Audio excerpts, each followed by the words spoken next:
like, what are y'all doing?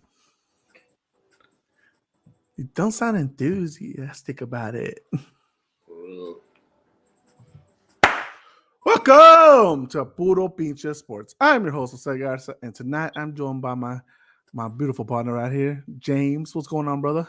What's going on, big dog? Dude, Victory Tuesday. the playoffs have started. And Wild my card was goodness. beautiful.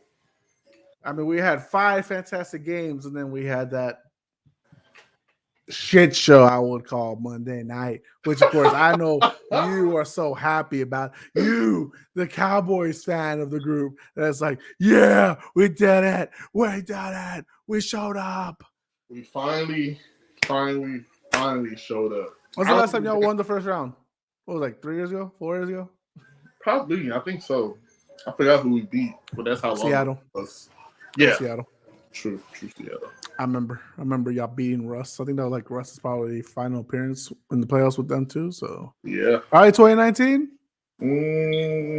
Yes. Well, because damn, y'all lost last season in the first round. Yeah. I feel losers. And then 2020, Dak broke his leg. Yeah.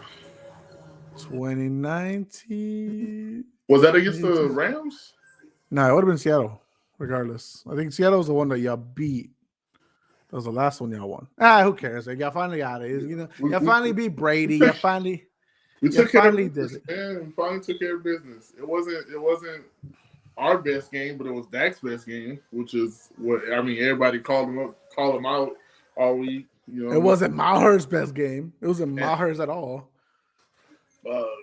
What was your thoughts, man? Just give me your quick thoughts. Like, what was your thoughts as far as Maher every time? You know, you're scoring, you're moving the ball down the field, your team gets an interception in the end zone, boom. I'm glad. So, first thought was I was nervous because the first 4 possessions punt on both sides. Both squads looked a little shaky. Like, I mean, defensively, I thought the Bucs came out and they manned up well. Us defensively, I thought we came out and we got pressure. So I was happy with that.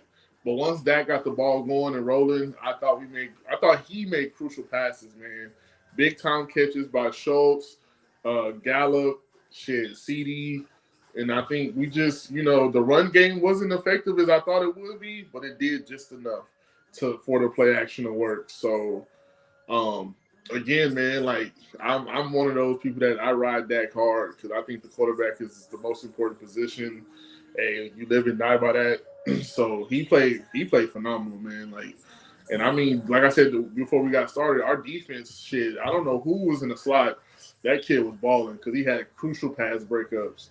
Xavier Rose to just come off the bench out of nowhere, perfect sign, man. I like that. He played good yesterday. So all in all, man, I give us an 8 out of 10 performance yesterday. We did a hell of a good job. I mean, y'all did. I mean, y'all started rusty a little bit there. So I mean, it is what it is. It looked like a little bit like how the first game was week 1. And then boom. Wait, let's see. Is he here? Ladies and gentlemen, on location. Big dog. On location. Is he here? Is Alex? Can you hear us? Y'all are breaking up a little bit, but I'm here. I'm trying to get good service. I'm outside the car right now. It's like you're out and about on the side of the road. Just yeah, that's what it sounds like. Don't put your thumb out, man. Don't put your thumb out. Can you guys hear? We can hear you. You cut in a little bit, but I mean, can you hear us? As long as that's okay. Alex, can you hear us? How's the weather? Is there a hurricane going on over there? It's good right now. I can hear a little bit, so I don't know how much longer I could be on. Oh, I mean, as long but as I wanted to get on, of course. Well, we're sharing our thoughts on the Cowboys Bucs game first. What were your thoughts on the game? Oh man, I think I was the one that said in the group text needed to run the ball. I didn't like that they went 3 straight drop backs. I wanted them to feed Zeke right away, but I mean they fed Pollard. They fed Pollard, and Zeke was leading. They fed Zeke was a good lead blocker. I don't know if you guys seen some of the runs that they were doing. Zeke was the lead blocker, and almost half of them. So I think the running game opened up a lot for them. Yeah, I man. agree. And it's just, I mean, like the whole Maher deal. I just thought we took too long to start going for two, but I mean, we finally got one where we went for it, and so I was just, but I just like, dude, I don't know. We can't go into next week. One thing I didn't like is that Tom Brady was like yelling at his guys, this and that, but he was missing on a lot of his guys. There was Shannon, I read a tweet that he had. Yeah, I read a tweet he, where Shannon Sharp was mad because he was like, dude, step into your throw, take your hit, but just get the ball there. Like, get the ball out. And I that's what I said too. A lot of them were like, he was scared to get, like, because Michael was on his ass yesterday, dude. That's a fact. Michael was on his ass. And I know he didn't want to take that hit. He put in the most pressure all weekend. Dude, he didn't want to take that hit, but like some of those plays, I felt like Brady could have made those throws. Like, I know he could have made those throws. He was just not trying to get hit, man. And it's just like, dude, I mean, you can't fault your receivers. The receivers are there. Like, I mean, there was some clear routes where Chris Godwin was open. He had Russell Gage on a couple where he went through him. So it's man, yeah. And none of his guys didn't give any, like, they didn't say anything back because he's Tom Brady. And I mean, at two, you are the greatest. I mean, you still have to take at fault too, because don't get me wrong, he at the end of the game he had some really good throws. I think the one to Mike Evans, even though he slightly overthrew it, Mike Evans, you're a superstar. You need to catch that. Doesn't matter. Hey, that touchdown catch by Julio. Really upset at that. Dude, that was beautiful. That was on the money. That was on the money. I was like, come on, Bland. But then you can't. I mean, like, dude, like sometimes you just don't get greatness out of greatness, man. And Julio, that shit was nice. I just feel bad for him because I mean he basically left pretty much his family and his kids behind to try to get another championship and came up short. It kind of sucks. So hopefully it's not his last Bucks game. And I hope Todd Bowles doesn't take a lot of the blame. I mean, oh no, he is because he's the head coach. No, but I mean he can't take all the blame, but he has to shoulder. He ain't Leftwich for sure. He has to shoulder some of it. Like I think, and I wouldn't put nothing on Byron Leftwich because I think Byron Leftwich gives Tom Brady free reign, and they pretty much know what they want to do. I just think I only fault Todd Bowles for not going for some of those fourth and short conversions. Other than that, man, like I just think they, that's why early on I thought they should have gone for the 4th and 3 because I feel like, dude, you're so passive right now. You're already down, should be 14-0, 12-0. Yeah. Like, you need to, like, get some momentum going, and it's just like you're not. There's no confidence in your offense. So I know you guys are getting at. I know you guys wanted to go a lot of 4th and 3, but he's conservative coach. He's an old school coach. He doesn't listen to analytics too much. So, that sometimes plays into it because he's an old school coach. He doesn't play into. And I agree with that, but you got to think about this though. This is the end of the season. Like there's no more. Yeah, this is it. There's no time to be passive. Yeah, it's one possession. You're one possession away from winning or losing. And I really think the game change for us is on the Cowboys end, in on that red zone stop. Like where Brady just, I think I want to say they say Troy Aikman said it was Chris Godwin, but I think it was Russell Gage that was actually pulling across. And Chris Godwin, he did get held. They showed the replay. He got held. Oh, yeah. There was a lot of holding this weekend that we could talk about. There's a lot of holding. Russell Gage was crossing that backside, and I think Tom Brady wanted him right there. And that's what we came away with that pick six. Not pick six, but the pick in the end zone. And that's what they went for it on 4th. But, like, that was the last time they went for it. And I just think, bro, like the game is so playoffs is so possessionally, and it's costly, bro. Like you have to make drastic, like because we could have went for 3, and Dak pulled off the old Peyton Manning run, and it's like I'm sitting there like, man, let's just take this 3 and go play defense. But you know, Mike McCarthy's been showing all season that he's willing to let him hang and go for plays like that, and that really opened up the game for us. So. I know everybody was so concerned. everybody was so concerned about the Cowboys getting like whooped by the Washington Commanders, but I said these guys are not. These guys are running peanut butter jelly type of plays. You know what I mean? They're not showing Yeah, anything. And then against the Bucks, what I tell you, they came up with a whole different game plan. They did plays that you hadn't even seen all year, like that, like the Dak fake a bootleg. The naked. yeah. We've never seen the Cowboys run that before, and yeah, they Yep. ran the Peyton Manning. So like that's what I said. Like they're gonna be okay. They're not trying to show too much. They're gonna run down the middle against the Commanders. Back Yeah, back like I run the same totally agree with that. I completely agree with that. But also on the other hand, I feel like you have to get things going in perspective to where like you have to play it through. Like you have to play these things through. We didn't have to play everybody, but we could have played our backups, which would have helped us furthermore in yesterday's game. But we Like didn't. at the end of the day, y'all got the job done yesterday. That was the primary Yeah, goal. Yeah, Regardless of week 18, like that and yeah, shit ain't gonna matter because Commanders aren't even here no more. It's now Cowboys. They have to live on their own destiny. So they advance like they do. They did a good job. We'll see how it goes. Now they face a tougher defense. They tip a tougher O line. They face yeah, arguably maybe a tougher quarterback right now. a mobile Because quarterback. Brock Shit. Purdy is feeling very confident right now. Has not lost since he took over the starting role. He has to. he's playing He like a has to, vet. man. He can't like. I don't fault him for. I wouldn't fault him if he came out there and he started showboating, talking, and doing anything like that because he's playing on like, bro. He's playing on like another level. I will say this: he did show some inconsistencies in that Seattle game. It was some plays where he got a little I too think much dip on the chip, and he started it making was early and a little nervous. It was early and a little nervous. It's just like, I don't want to fail my team. I don't want to be the reason why. Seattle's actually doing good. They're moving the ball. They're actually getting the lead for a little bit. Like it was just those little plays where he's throwing into double coverage and almost getting those interceptions. Yeah. So I mean, I get what you're saying. Against us, that can't. I don't think that could fly. But also too, I know with us, we got to be careful on double moves. That I know, man. Kyle Shanahan, I know he's like, I know. You're just gonna ignore what we just heard. You're just gonna ignore that. Alex, are you okay? Yeah, I'm good, man. I'm good.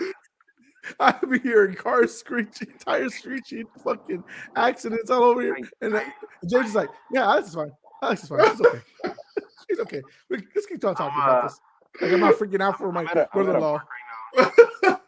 I'm at a park. You're at a park? I came to hoop for a little bit. At a park to hoop. Oh. So I'm out here. Oh, no wonder you have bad time management, as you said.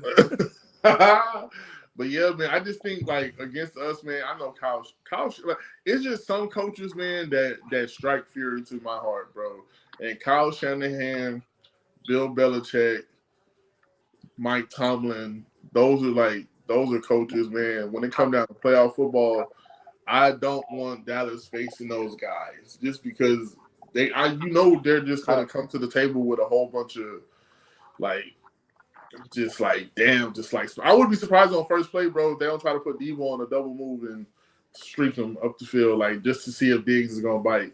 Like Kyle Shanahan has grown a lot since he's been the OC in Atlanta and took him to the Super Bowl. I think he's grown a lot. I think that a lot of people are like making memes about the Atlanta Patriots thing, and I think Kyle Shanahan and Dan Quinn has improved a lot since then.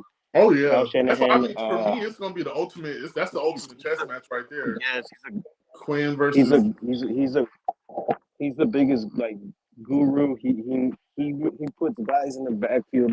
You see McCaffrey out there at the wideout in the slot. Debo in the backfield. That's why this team is Debo back healthy. Yes. I mean, and Parsons versus Trent Williams is gonna be a good matchup. I like how Dan Quinn put him back. We need to put his ass on the other side. let DeMarcus Lawrence fight that battle, and let it's gonna be a good chess match. And hey, man, I'll tell you right now, what Kyle Shanahan's gonna do, he's gonna put use check in there, and he's gonna fucking try to double body him with Parsons he all gonna the try way, to chip away, all chip away. And make sure it doesn't I happen. just hope it's clean though, man, because that shit I hate those blocks. I hate those blocks, bro. Those are the worst. And I heard like Von Miller and Michael Parsons talked about it on their what you call it, like it should be illegal, man. Like if it's illegal for a DB to attack the receiver while the ball is in the air, it should be illegal for a fullback, running back, whatever it is, to come chip a line like an outside linebacker on a block like that, bro. Because it's ugly, bro. You can't even see it coming. I used to get chipped all the time. It freaking sucks, dude. Because they put you on your ass, and then after they put you on your ass, the big ass offensive line just lays right on top of you, like he did something. It's gonna be. That's how it's gonna be. Let's be honest. That's how it's gonna be. It's gonna happen. And then you got to worry about Micah Parsons' shin too, because he was hurting a little bit last night as well. That ugly ass. I think he took like a knee to the thigh or something like that. Yeah, it was his shin. And the NFL giving the Cowboys no fucking room to breathe now, because now that they're 6-day rest, baby, 5.5 day rest. No, ain't no time to breathe. A lot of people say, oh, whether it's the NFL, they're NFL players. Dude, it is hard. Trust me. Right after a game, you go to treatment, you recover. Usually takes you about a day or two. Of course, you work out to it's not enough time, and then you have to game plan, and you have to see reps. I mean, you need game. You need practice reps. You want Niners you need get 2 days extra. It's not rest. enough time. Mm-hmm. Hey, but you know what? I don't want to know other way. I wouldn't want to know other way. I want. That's not true. You want to be opposite side. You want to be the reverse. You want to have more days off. No, I don't, man. Because I want them to go against the grain as much as possible, bro. That's why I was like, if we gotta play Tampa, fuck it, play Tampa, and then go play Philly, then go play San Francisco. Like however it comes, like I don't care. Like I want them to have the toughest road to the Super Bowl. That way, like the Cowboys do have the toughest road. If you ask for it, like it's not gonna be easy because you got to go against the number one defense in the league, and then you got to go against the team that knocked you out last year. Then if you advance, you got to go against your division foe, who's the number 2 defense in the league, or probably the number 1 or 2 offense in the league, and you knock them out. Okay, now you're in a Super Bowl. Fuck, now you got to go against either the prince of the league himself and fucking Josh Allen, or it's gonna be the guy that's been there multiple times with the fucking that's gonna make crazy fucking plays. Now the Eagles are yes, they are the number 1 seed, but their defense has been a little iffy lately. They've been getting hurt with the injury bug a lot. Yeah, a lot of people saying maybe the next round, it's gonna be Eagles, but you don't know. Daniel Jones might do what he did this last game and pull off another upset. If you pull off an upset, I don't know, guys. That might be bigger than fucking Jacksonville over the Chargers. Well, if Cowboy fans are really hoping the Giants win, like Skip Bayless is, then I just know how much y'all scared about the Eagles. That's all I know. So y'all are afraid. Y'all shouldn't be afraid. You should be confident. Either way, it's a division foe, and the game doesn't get easier. It's gonna be. They know you. They know you. Yeah. So I mean, regardless of who wins, like it's still gonna be a tough ass game. But I will say this: I want Philly. I want Philly because I don't want to hear all like. First it was, we beat y'all at home, yada yada yada, but y'all beat us with a backup. We couldn't use that argument. And so then we go beat them with their backup, and it's if Jalen Hurts would have played, I would have lost. We dropped 40. You beat each other with backups. It's okay. Yeah, it's fine. We dropped 40. So it's like, what the fuck? So okay, we dropped 40 on your defense with our starter. Okay, now everybody's healthy, no excuses. But if they got people missing, they just got people missing. It's playoffs. You play who there.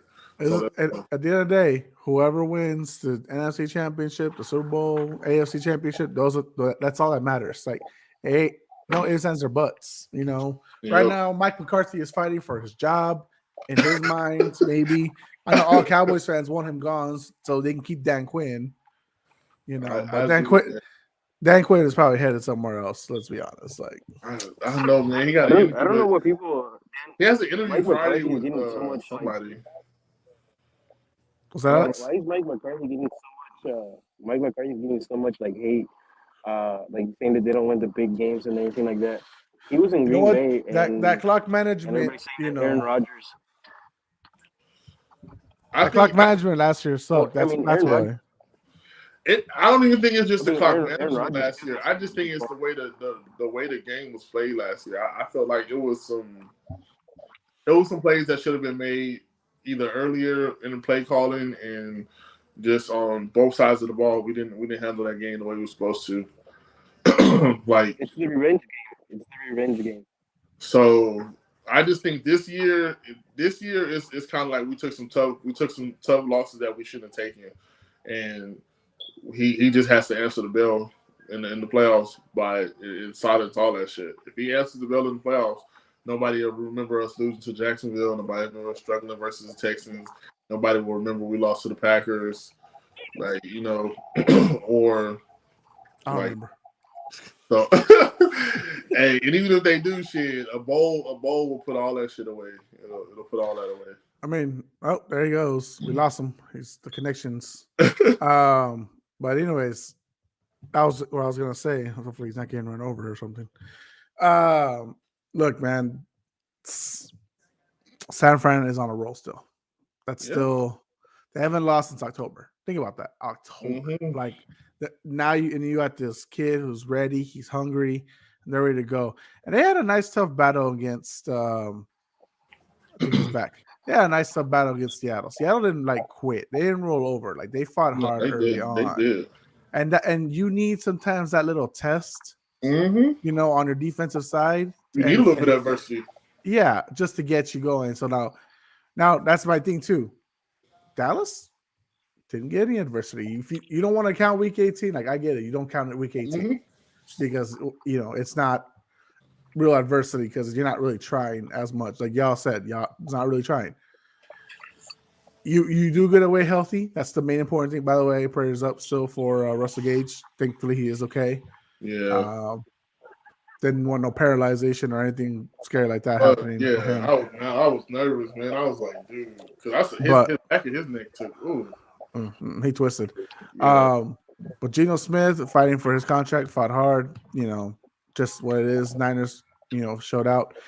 Before Alex goes, because I know he's gonna have internet connections, more problems over there, and he might have to dip out soon. I want to talk about that Jaguars Chargers game. I want to talk about that one. I want to know where Justin Herbert went, where that defense went. I want to know what happened that second half where they said, you know what, we're up 27-0. Let's just fucking let them kick our ass. So, Alex, before tell me your thoughts and everything before I start pouring it on Justin Herbert. Hello. Did you hear any of that? So I know you want to put all the blame on Justin Herbert. No, he is the quarterback. He does take blame on it. No. But you can't. The running game did not freaking work at all. No, it did not. They were going. He did miss Keenan Allen in the end zone when they went for 3 points.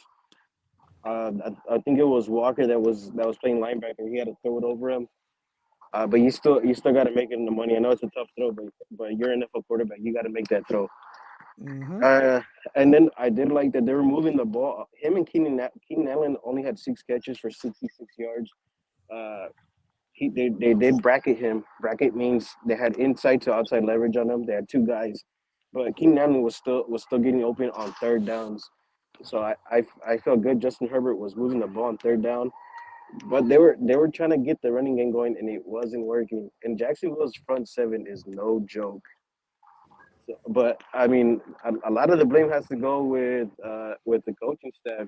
Today they fired Joe Lombardi. Lombardi, and their QB coach Lombardi, and I mean, I don't think they should have fired him. I think they should have fired the head coach because I want to see Sean, because you get him Sean Payton. They never gave Sean Payton, bro. They're frugal. Chargers are frugal. The greatest cheap. coaches. Chargers are cheap. They're frugal. They're not. When's the last time? When's the last time they paid for an actual good QB? I mean, for an actually good head coach, they never have. They're frugal as fuck. They run down fucking more head coaches than fucking San Francisco runs down running backs. Like, it's crazy. They don't go take that risk. Oh, he's gone. And I was gonna say, like, James, I said in the text, and I don't know if you read. I did put the defense and the coaches above Justin Herbert as far as the blame, but Justin Herbert does have to take some accountability for what happened. At the end of the day, like, yes, you do have that nice cushion and you do move the ball, but you only get 2 field goal attempts and you only make 1, and you get no touchdowns. Like, bro, you got to put it away. That's what I was saying. Like, even last night, I said Dallas is comfortable. I need them to score one more time so I know that they're still serious, and they did. Yeah. And that's the same. That's all I was asking for Justin Herbert and the offense to do. Like, I'm not, like I said, I'm not putting them on majority at number 1 for it, but it's tough. Like, at the same time, like, the defense still got 5 turnovers, or especially, they got 5 turnovers overall. But you can't tell me, if I just gave you stats, if I was like, man, this team right here, I'm gonna give you, they're gonna put up 27 in the first half. They're gonna have 3 takeaways. They're gonna get another 2 in the second half. But no, that was all in the first half. All 5 came in the first half. All 5 of them. So it's like, but you're not gonna be like, oh man, yeah, they're not gonna lose. Like, that game just showed me, bro. Like, dude, like, at some point with Staley, you gotta, like, I don't even know. It's just, I hate when you see teams like that don't know how to play with leads. There was no killer instinct, in my opinion. James. Go ahead. So you know how we said Todd Bowles, you guys were like, y'all should have went for it. You should have went for it. But he's been like that he's been like that since he's been a coach. Right. Now, Coach Staley is the opposite. Coach Staley is the opposite. He always goes for it. He always plays into the analytics. Well, he shut down this year. He wasn't as aggressive. He didn't go for it. He's been doing it in like all regular season. But this playoff game, he didn't go for it. He took the points, and then they missed the field goal. He didn't go for it because that was in the back of his head. He's like, dude, if I mess this up, they're gonna tell me why didn't I get the points. So he's like, I think he got in too much in his head. That's why I said Sean Payton doesn't care about what the hell you think about him. Coach Staley is a new coach. That's why I said Todd Bowles. To me, he did what he needed to do. He didn't play into anybody's opinion. Coach, I still disagree on Todd Bowles' part because he. I mean, that's the way he is. Staley's always been a guy that gambles. Todd Bowles is not like that. Yeah, but the thing, go with what we've been doing all year long. My thing with Staley is just that, like, bro, this, like I said, this is playoffs, bro. It's no time for second guessing and worrying about the media. They're gonna light your ass up regardless. Mm-hmm. So you might want to come out on the positive side. That way you don't got to worry about it, because the way it looked was just like, dude, Herbert had that bitch on the rope all first half. It was just flying. Like, he wasn't waiting. It was just like 3-step drop, just gone. Well, to be fair, the defense also got him in great field position most of the time too. Yeah, so I mean, he didn't have to struggle. Like, it was, the passes were there. It's just like, I don't understand. Like, you can't, and I hate when people get up by that large of a margin, because if you look at the Minnesota game, Indiana did the same thing. 33 points in the first half. What they do when they came out the second half, they're just running. Loss of yards, 1 yard here, then you third and look, I agree. The run game got shut down. Like, they didn't get to move the ball. Austin Eckler didn't really move the ball very well running. I think Justin Herbert tried a few attempts. He got maybe like a first down and stuff like that. Yeah. But at the end of the day, like, that entire offense, they got to get that ball into the end zone. Like, at least one more time. You have to have that killer instinct. This is the playoffs. Like, this, there's no like, oh, I'm going to just take it passive or anything like that. That's why I'm upset with Todd Bowles for not going at 4th and 3. Yeah. I would be upset with Brandon Staley for the same thing, for like not going for it on 4th downs or 3rd down, or you have to have that killer instinct. Bro, we've seen it multiple times. We're going to go back to Super Bowl 51. Atlanta could have finished off New England. They just didn't try anymore. Once they got comfortable at 28-3, they're like, there's just no way. That's not true anymore in this league, especially with the rules, with how everything's going. It's an offensive game. The ball just is going to get moved if you don't make a stop. Like defense, Derwin, Bosa getting fucking frustrated for honestly no fucking reason. I mean, I get Joey Bosa like upset that he's not get. You don't always get the calls, man. Okay, I'm sorry. Like not everyone. You know how many times Jaguars were probably pissed off that they didn't get the calls. There was a lot of possible pass Michael interference, holding. Parsons complained Like we're saying that time. Micah is like, dude. Like everyone was missing non-calls. What was that, Alex? Alex? We're talking about like doing bad coaching or whatever, not going for it. How about the other coach on the other sideline? What a fucking genius, dude. Doug Peterson. What was it? Whenever, Doug. Dougie, he ran with a 3-back set.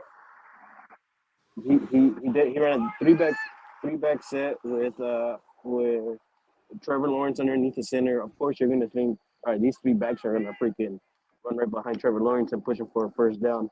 Dude, he does an old school sweep with 2 lead blocks and gets the first down and gets it to field goal range. What guts, man! That's how Dougie has been his whole coaching career.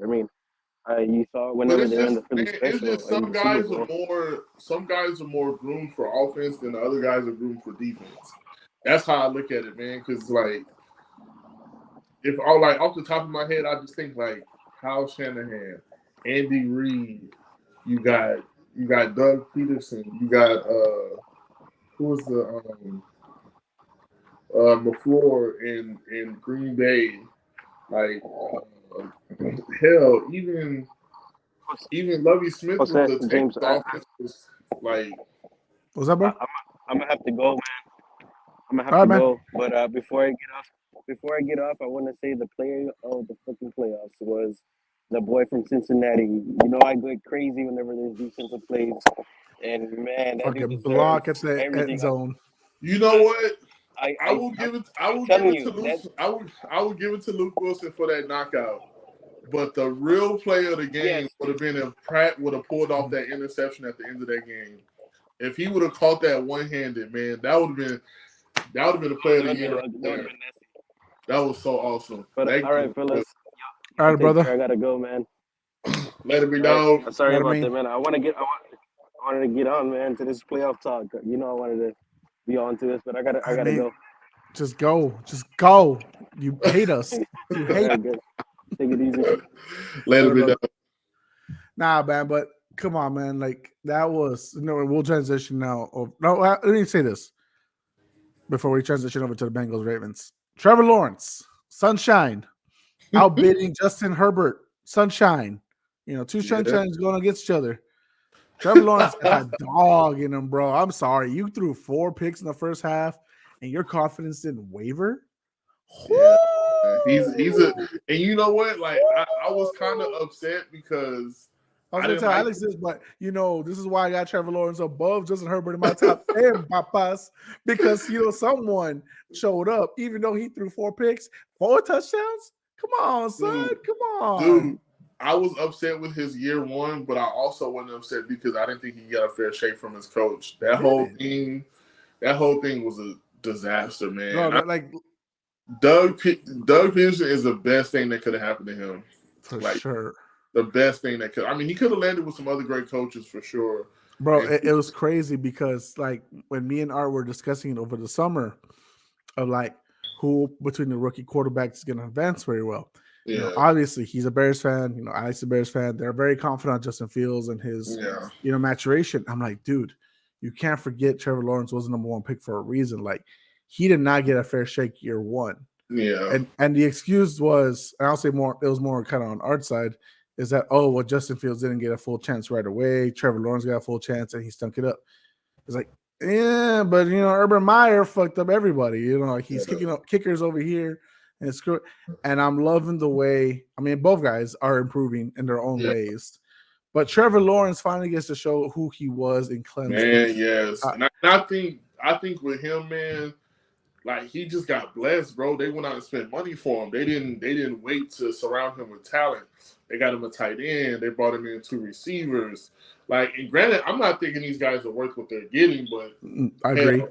They still they showed up. They still showed up. Like, and it was a slow start, but once you saw them start to click and figure out each other, man, Zay Jones and Trevor Lawrence are like the perfect 1-2 punch. Although that's supposed to be Christian Kirk, man, him and Zay Jones are balling together. So next year though, Calvin Ridley.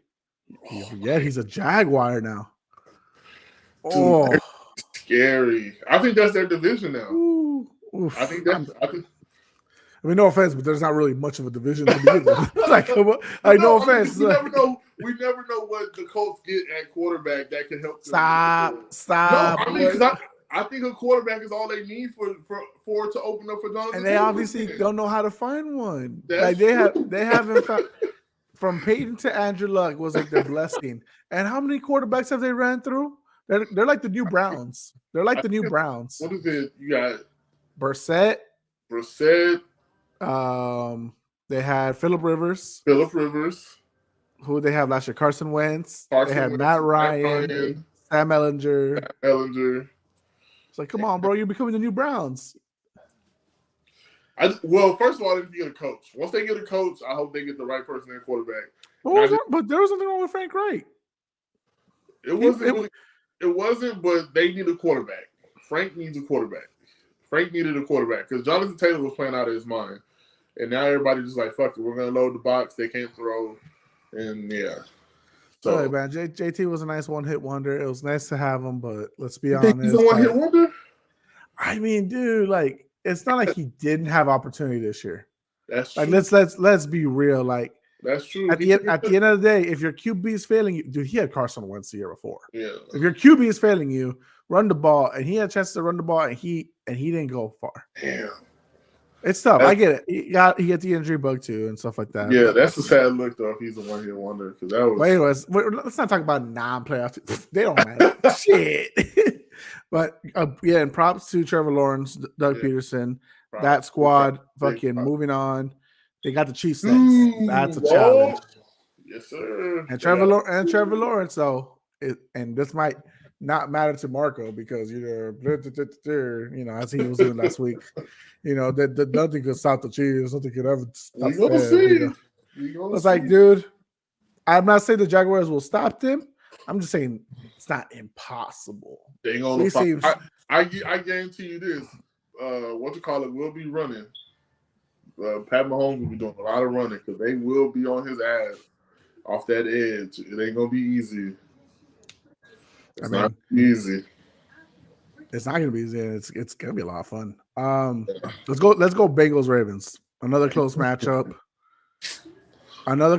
What could have ended where the fucking Ravens catch the ball in the end zone, a Hail Mary, and fucking just overtime. Crochet. But bro, like the Bengals. I mean, it might not have been the prettiest game, right, for them. It's division rivals. Ravens defense is not a joke. We know this. If you watch football enough, you know this. Tyler Huntley did give them a better boost than the third-string quarterback. Yeah, it's not Lamar. It's not Lamar. You saw his mistake, and Alex just talked about it. That leap from 2 yards. I don't know what he's doing, leaping from the 2-yard line, going, I'm a donkey, only to get stuffed. And then ran back 98 yards for the touchdown. Lamar would have just tucked in there and fucking said, nah, he doesn't need to do this. Yeah. And the thing about it is like, it was such an ugly play because he didn't even get the right push. Like, I don't think he noticed it, but he thought he had a touchdown. Yeah, he snapped and just jumped up. Dude, you tall. You 6'2", 6'3", whatever you are. Leap your ass across the line. Like, it just like it looked so bad because I was just like, and I was shocked too because I was like, what the fuck? And usually by the time the ball gets punched, it's already been shown over the goal line. And they showed the replay and he wasn't even close, bro. Like he's all like, no, we got a touchdown. Don't bring that ass back. No. Shut your whore mouth. You were not even close. You barely got 1 yard at best. As I said, like, man, I tell people all the time, like the Bengals, their DBs are ass, but that front seven gets busy. Seven gets busy. And I don't know how does Eli Apple still have a job? Like he toast. Well, you know what? His mama fights for him on Twitter, so You know, she's putting in the work right there. So I don't know what to tell you on that. Like, he's not the greatest. He's doing whatever, but he's gonna get the most attention because Uzi is not there. And I mean, him and Anthony Brown need to just call it a career together. Yeah, Bengals, use up your first round picks next year for some corners. You know. Yeah. See what we can do there, man. But yeah, man. I mean, it was a very. I was impressed with Burrow. Burrow had a very good game for like the lack of blocking and stuff that he had. And Joe Mixon has to do better, man. If they're gonna win, he definitely has to do better. I mean, in all assets, in running, blocking, and catching. 11 carries, 39 yards. He had like 2 or 3 crucial drops, man. Like that led to like easy 3 and outs because the Bengals defense played what it needed to play. You know, I thought they let Mark Andrews get going a little bit too much, and that's what gave the Ravens momentum. And then they started rotating all 3 of those running backs, and that's when I was just like, what the hell? Because they put together a couple of drives, but I thought the Bengals they did exactly what they needed to get out of there, and they were battle tested. So, man, like, hey man, they get the Bills next. Let's talk about that real quick because as entertainment. Oh, okay. As entertaining as everything was, I mean, let's be honest, we're finally going to get to see the match that we've been waiting for. We're finally going to get to see, you know, good old Buffalo Bills versus good old Cincinnati Bengals. In a neutral site. No, next week it'll be Buffalo. What you mean? It'll be in Buffalo? Yeah. So where's the neutral site? What was the AFC Championship, the AFC Championship game. And it's only if it's Buffalo versus Chiefs. Okay. Otherwise, it's not, you know, if it's Cincinnati versus Chiefs, how I predicted, it will be in Kansas City. Mm-hmm. But you never know. Maybe Jaguars get the upset, you know, somehow. Bro, I mean, this game right here is what's the game changer for you? What for you is going to be the deciding factor as far as who's going to win? Because like I said last week, we only saw 9 minutes. Both teams, Bengals impressed me more in that game, you know, honestly, than the Bills did offensively. I'm saying more offensively, even defensively, I would say. But what's going to be the biggest difference between like this possible matchup on Sunday? For Cincinnati, is keeping Josh Allen in the pocket if they can. I think that's the deciding factor because he's going to get going with his arm, but it's the plays that he extends. It's the plays where he just says, "Hut, let everybody fall into coverage," and he's scrambling for 8-9 yards. Like, I think that's going to be the deciding factor for Cincinnati. For Buffalo is just getting to Joe Burrow. It's making Joe Burrow make quick reads, and because they got the DBs to cover. They got Johnson. They got Kyer Elam. They got Tre'Davious White. They got Justin Poyer. They're loaded on their defensive side with their DBs, so they can actually apply pressure with Milano and God damn it, I can't think of his name right now.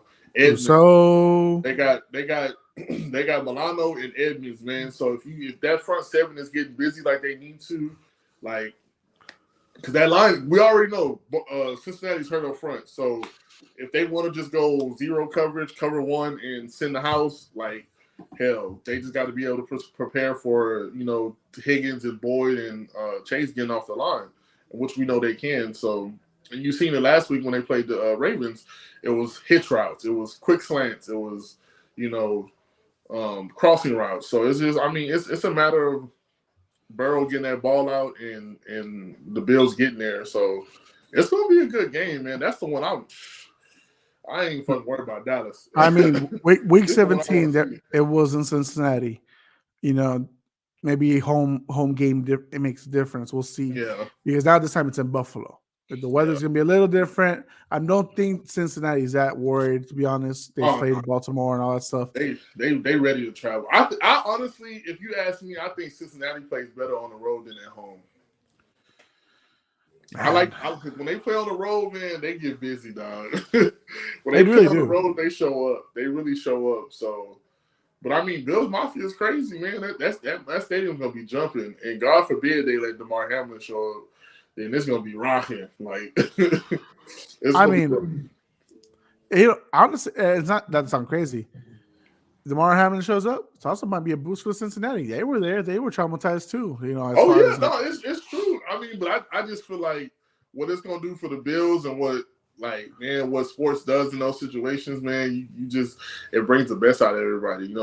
Them being able to see him was also like it was amazing for them to be able to see him in person. So I just think like if he really shows up to the game, like which man, it'll be a booster. It'll be good to see for the fans too. So. But I really do like this game. I like this game a lot, man. This is going to be one of them. This should have been the one they should have had last. This should have been, like, instead of Dallas playing, this should have been these guys showing up right here. But look who's coming in, creeping in the night like that. Marco's just coming in there, creeping in the night, being driven around. Hey, coming out of the darkness. Just like Brittany and Jackson Mahomes, right? They're gonna come out of the darkness real soon and mess it up for the Chiefs. They can stay there. Bro, somebody said we haven't seen them all season. They better not. He talked to them. He talked to them. He told them, "Fuck off." Bro. I love y'all, but fuck off. Don't fucking ruin my season. Y'all are too much of a distraction. It's too much distraction. Yeah.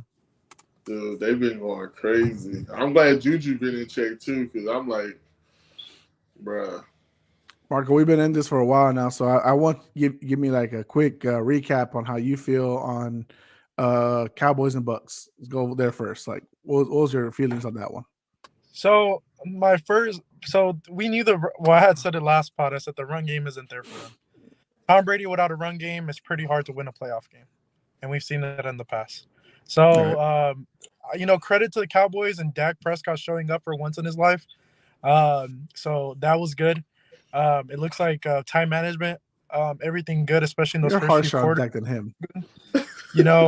He didn't. James, you're harsher.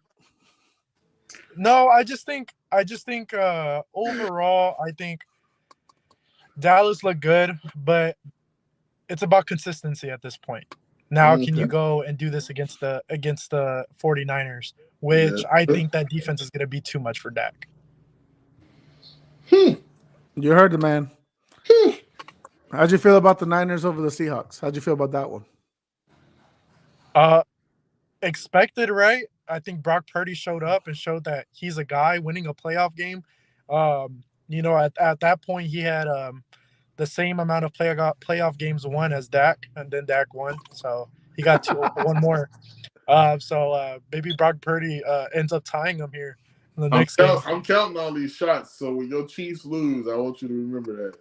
No, what's funny, Marco? I was saying the same thing in my head about Daniel Jones. Hey, I picked Cowboys to win.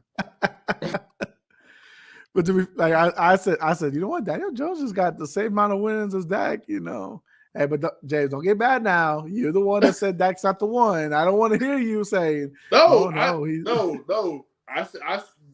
did say that. I said he ain't the one because that's how he's been playing. But I mean, when you show up and you show out, hey, you got to eat your words. And if he shows up and performs, then yes. But hey, if it don't get done this year, man, we got to start. Going into observation mode. Like, hey, y'all never go into observation mode. Let's be real. That's how frugal Jerry Jones is. Marco, quick thoughts on Jaguars coming back against the Chargers. I mean, I said it in the second half. Is there a chance? Hey, Trevor Lawrence proved why he's a number one pick. He had the composure to be able to get a comeback on that badly coached Chargers team that me and Jose have been saying for years. That Coach Staley is not a good coach. And we've been calling for him to get removed for the past couple of years, and it has not happened. And now they're considering to keep him on the staff, or to keep him as a coach. My main important factor was Justin Herbert is not a top 10 for that reason. He kind of backed. I'm sorry, James. Last year, the year before, hey, Justin Herbert. James, I need that killer instinct, bro. Hey, I'm gonna tell you like this. I need that killer instinct. I would take Justin Herbert over Dak right now. I'm just saying, Dak had a beautiful game. They're about the same, to be honest. They're the same.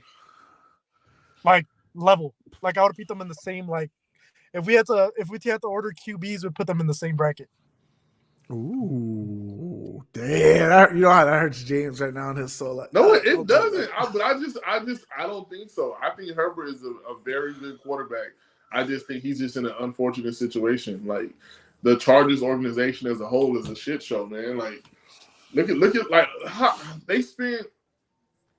I wish I had some type of tracker for this. I know I had it in the offseason. They spent money on that defense. They spent so much money on that defense, bro. And look, like. I mean, if you're going to spend that type of money on that defense, go get you a defensive guy that knows what to do with that. Like, go get you a Todd Bowles. Go get you the I don't know the coach that's in the Jets. I can't think of his last name, but the coach that coached the head coach for the Jets or fucking Jones from San Francisco. Get you a guy that knows what to do with that type of firepower.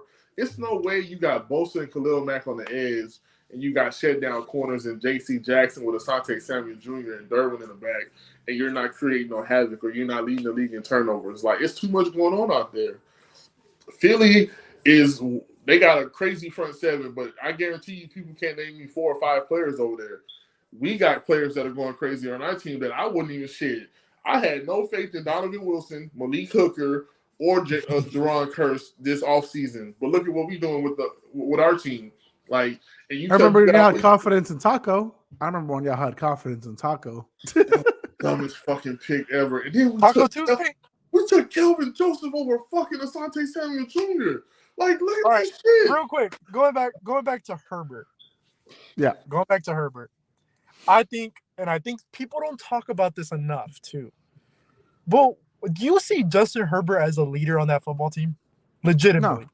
Like, No. I think that's coaching, bro. Like, there's tiers to coaching, and when you're coaching is like in order. When things are in decency and order, you get the response out of that. Like, no. As you said last week, you lying.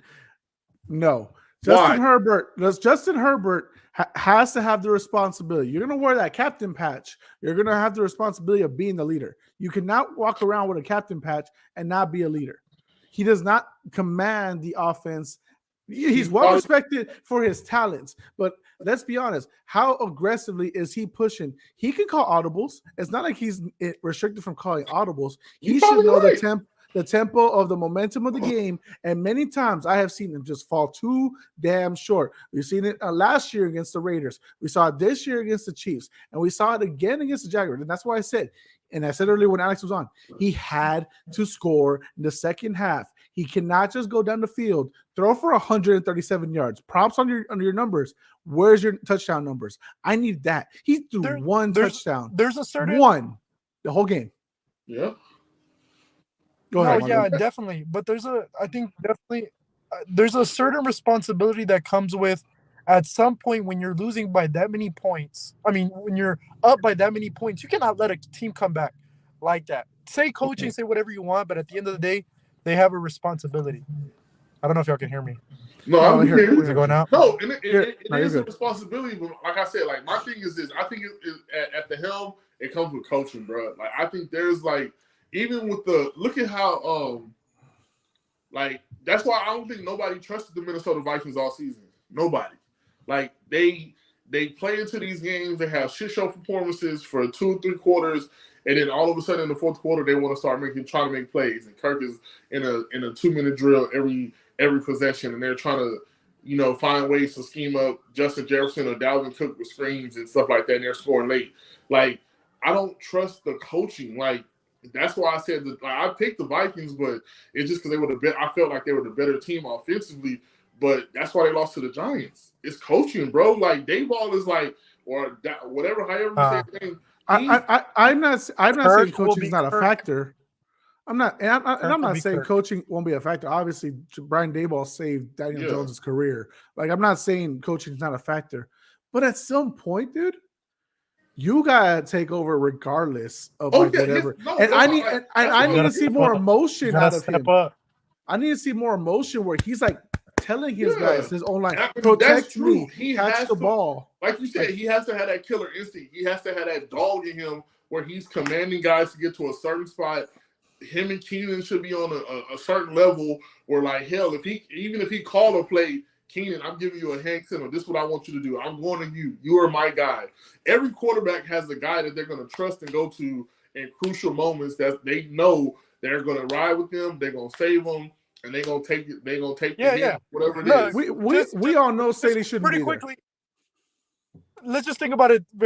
Think about the very good quarterbacks in this league compared to the quarterbacks that aren't good. There's assertiveness, and like you said, they have that dog in them, right? We look at it with Jalen Hurts, right? Jalen Hurts has that like, I'm gonna listen to that guy. I'm gonna ride for that guy. You know what I mean? And because it's people that are vocal, that are leaders on that team, and there's certain people that don't, like a Kirk Cousins, like a Justin Herbert, that that the team's not gonna go behind those players, right? As much as someone would go behind a Jalen Hurts or a Josh Allen or a Patrick Mahomes. That's my argument. But my thing is but the guys that you named are already kind of established. Like Diggs and Josh Allen's far established. Even when you look at the way Aaron Rodgers and Devontae Allen were well established, they've been in those situations. They've been in those scenarios, dude. I don't think Justin Herbert's been in those situations with Keenan Allen or Mike Williams, because I don't think the motherfuckers have been there like that enough. More times than Jalen Hurts. Hold on. More times than Jalen Hurts. But Jalen Hurts and AJ Brown already have a connection since them guys were in college.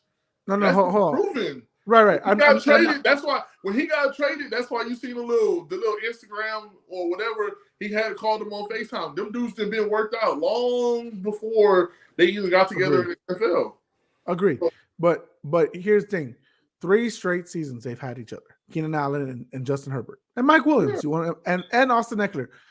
Dude, many players, many QBs, we were talking about Brady wanting to look for a new location.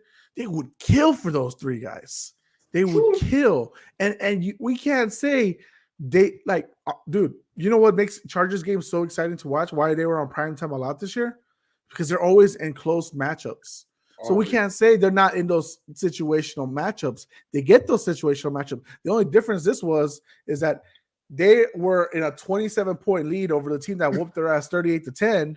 Yeah. And the offense is a no-show. Yeah. Other than 3 points. And I'm not giving them no excuses. I'm not giving them no free passes. This is an L for everybody. Everybody got to hold this. Staley, Herbert, Derwin, Mike, Keenan, Eckler, everybody has to hold this L because no one showed up in the second half. Nobody. I don't care. If you're Keenan Allen, you got to be on the sideline throwing tantrums. I need the ball. You're the number 1 guy. You get paid like it. Austin Eckler, you got to get going somewhere in the run game or the pass game, whatever. Everybody has to hold the L. Defensively, they got to get pressure. It should, like, Trevor Lawrence was too clean. Like, too clean. Like, there's not a stain on his jersey. So, for me, everybody has to take the loss. But I'm saying, like, as far as his progression, bro, I really just think, like, that's why I say I hate QBs coming in so early in the draft and they're so high and they're so highly touted because sometimes guys just don't fall in the right situations. Trevor, we wouldn't even be having this conversation if Doug Peterson wasn't in Jacksonville. Trevor would still be asked to some people just because he fell in the right situation. No, just like I was saying earlier, Art thought he was asked because, the Urban Meyer year, it's like it wasn't a fair assessment. Yeah, that's why my argument is, even now, despite rookies, after 3 years, I get to give. I want to give my fair assessment. Sophomore slumps are years 3, but the third year, I feel like that's a real time. And this is year 3 for Justin Herbert. And look, as much as people want to say, he's very talented, he's got the skill set, he's in the same draft as Joe Burrow. And that's the thing too, is like you're coming off with him and you can't keep up. And you arguably for your first 3 seasons had better offense and defense than Joe Burrow did. Arguably. You can debate how to do it. Ain't no argument. He had it. So, and Joe Burrow's found success with that poverty franchise. He has found a way to make, with this poverty franchise, it worked. Back-to-back playoffs, a Super Bowl appearance, an AFC championship. Like, I'm going to compare him with Joe Burrow because now their careers are intertwined, even though, you'll have the parallels. Who's rival? I'm going to say Joe Burrow and Justin Herbert because they came out the same class. Just Josh Allen and Patrick Mahomes can have their own. That's a lot of fun, whatever.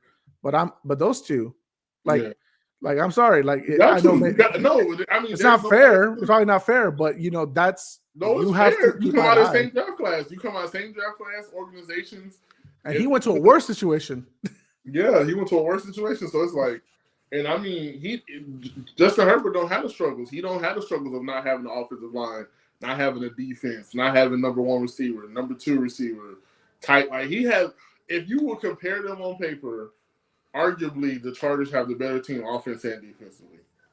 And one team's getting it done and one team's not. Derwin James, Khalil Mack, Joey Bosa.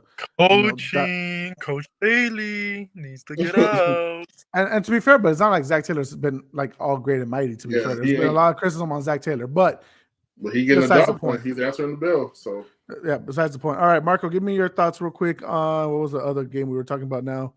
I guess we were moving on to Bills. No, we were talking Bengals and Ravens. Lamar's in that game. I think the Ravens win. I agree. I could agree with that. The level of, from Lamar to Tyler is huge. And I mean, well, you know what? If Lamar was healthy all season, not just inserted, 5-6 weeks after he was on the sidelines, I think the Bengals still win that one. But if he was healthy throughout the season, probably a different story. Yep. I agree. It's hard to say, man. It's just too many scenarios. No, it's not. Tell me how you really feel. I mean, that's how I feel, bro. It's too easy to say this would have happened, that would have happened. Because Lamar it would have been a fair assessment. It would have been a fair game. It would have been a fair game. I thought it would have been close. They're divisional foes. The defenses will always show up. They ramp up. It's going to be schemed a lot differently. You're not going to be scheming for Huntley. That Ravens was hitting people in the mouth. You could see the energy. You can tell they don't like each other. Shit. That's how it's supposed to be. That's why I say that's true love right there. When you got Dallas and Dallas and Eagles go at it, like when Eagles and Giants go at it, like you're gonna see those type of games, man, where it's just like, I know where you want to go, you know where I want to go, you know what I like to do, you know what you like to do, and let's see who stops who. And that's why you see, like, I love Marcus Peters as a player, man, because he don't care. Like, Marcus. He don't give a damn, bro. He's not gonna be friends with you. He not worried about you. He gonna put you on your ass and he gonna let you know about it. And so it's just you saw, like, from that moment of that game, everything just went up another notch. Like, everybody, it was just hit after hit after hit. Like, them guys was not playing games. Mm-mm. So, I mean, that I just wish he was out there because it would have been. I think the outcome would have been different. But let's go into it. Let's go into it. Is Lamar staying? Is he leaving? Shit, I count that motherfucker gone, man. If they franchise him, that is the dumbest thing ever. That is the dumbest thing ever because you're finna pay this man a shit ton of money for 1 year, and who knows what he does? You know what I'm saying? Like, and I don't like it, bro. I think they ruined him. Well, back-to-back seasons, out for the playoffs, out for the end stretch. Like, if you're Baltimore, do you really want to pay for that?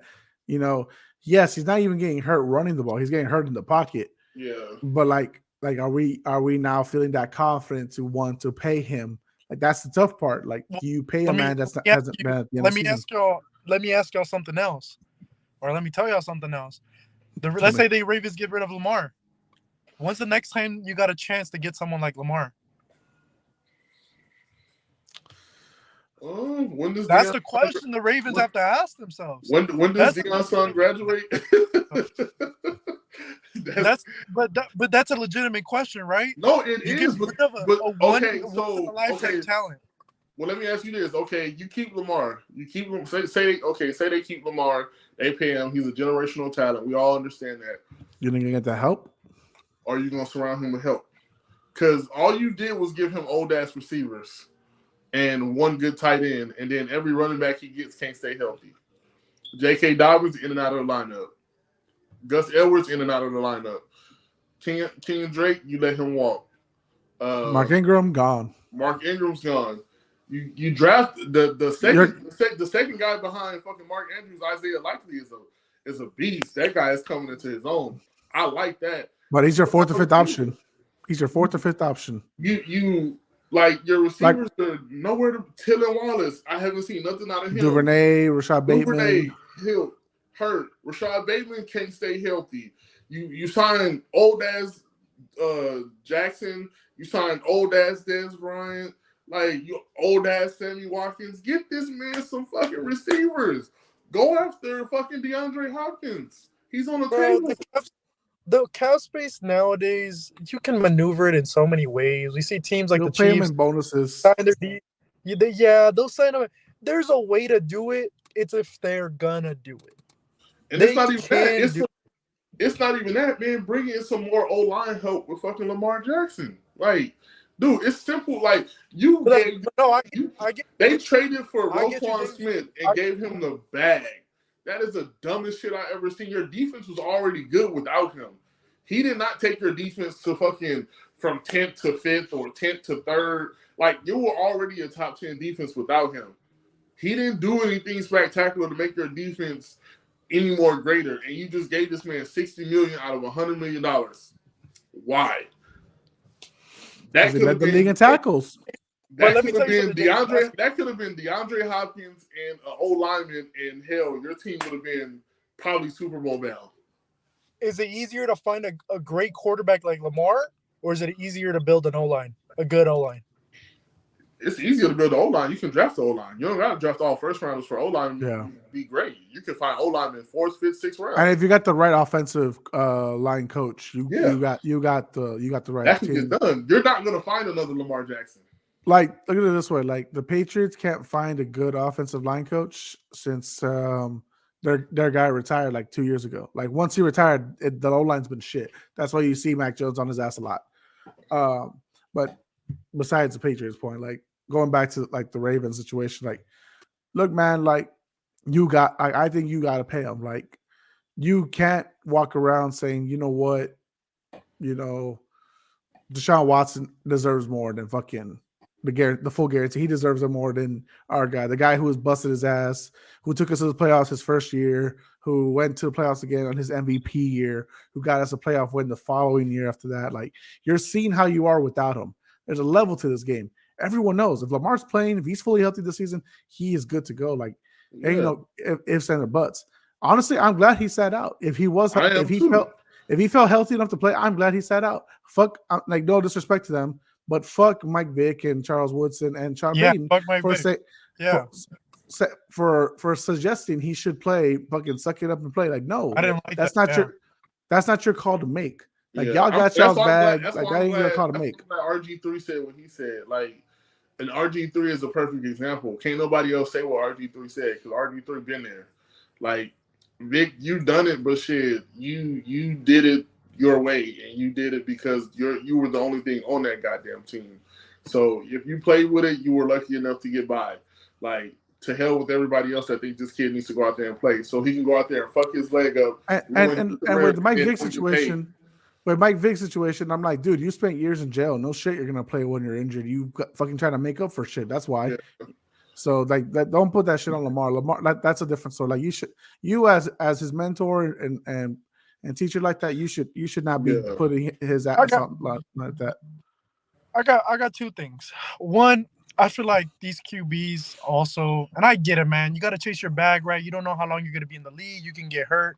You got to chase your bag, but there's also these QB like Tom Brady, right? These people that come in and, they want to win, right? And they're going to get those like, team-friendly deals or, those type of things, right?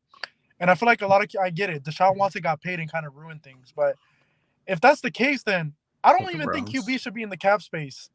No, but they should be excluded from the cap. They should be excluded from the cap. You should be able to pay QB whatever. It should be like the coaches. It just makes things fair. No, but this is what I'll say to that. I think it'll make things fair. And I have like, I'm glad you said that because this is my crisis when it comes to all sports and on all levels. And I know this is like way left field, whatever. But when players of that stature, of your like your Lamars, your Patrick Mahomes, those guys, when it's time to get signed, like, I hate it because when you think about it, I'm like, okay, as a player, yeah, chase the bag, get paid. You are a superb talent. Like, you are the leader of this team. You at the helm. Like, this team don't move unless you move. But at what point do you sit down and say, you know what, I'll take that number, but I need this, and this done in the offseason if you want us to win. Well, if we're going to contend, I need this money to go to these people, these type of free agents. You need to bring this in so we can win. We're not going to be able to compete with the likes of these other teams if we're not getting this done. That's my respect. I'm giving a prop to Patrick Mahomes because that's what he did. Like, as crazy as it sounds, like 10-year, $500 million, like that sounds all nice and all. Yeah, but that's on a lot of incentives. Like, majority of that is on incentives because it's available for him to still have like a Travis Kelce around. Yeah, they could have kept Tyreek Hill, but Tyreek Hill felt a certain way, so he wanted out. So okay, and so you get to keep your fucking amazing front defensive line like Chris Jones. You keep those kind of things, but you also have to show those players a respect. Like, you're not going to tell me the Kansas City Chiefs have never shown the quarterbacks respect. They have shown their guys respect, and they showed it to Patrick Mahomes because they're like, look, we're going to give you all these incentives that don't hit us on against the cap. Well, we're going to get you the team, and as long as you keep us winning, we'll be happy. And they agreed. They shook hands. They're like, fuck it, let's go. Let's put on some ketchup on this shit, and let's go win some fucking rings as many as we can. I'm telling you, and that's what it takes, man, because I hate it because I feel like when you look, okay, and like I said, it was way left, like a career like Carmelo Anthony's, it could have been way different.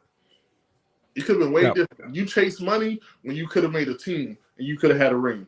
No. Like, in so many sports, some of these guys do these things, and it's just like, bro, yeah, you just got paid, but you got paid to go be aggravated every Sunday.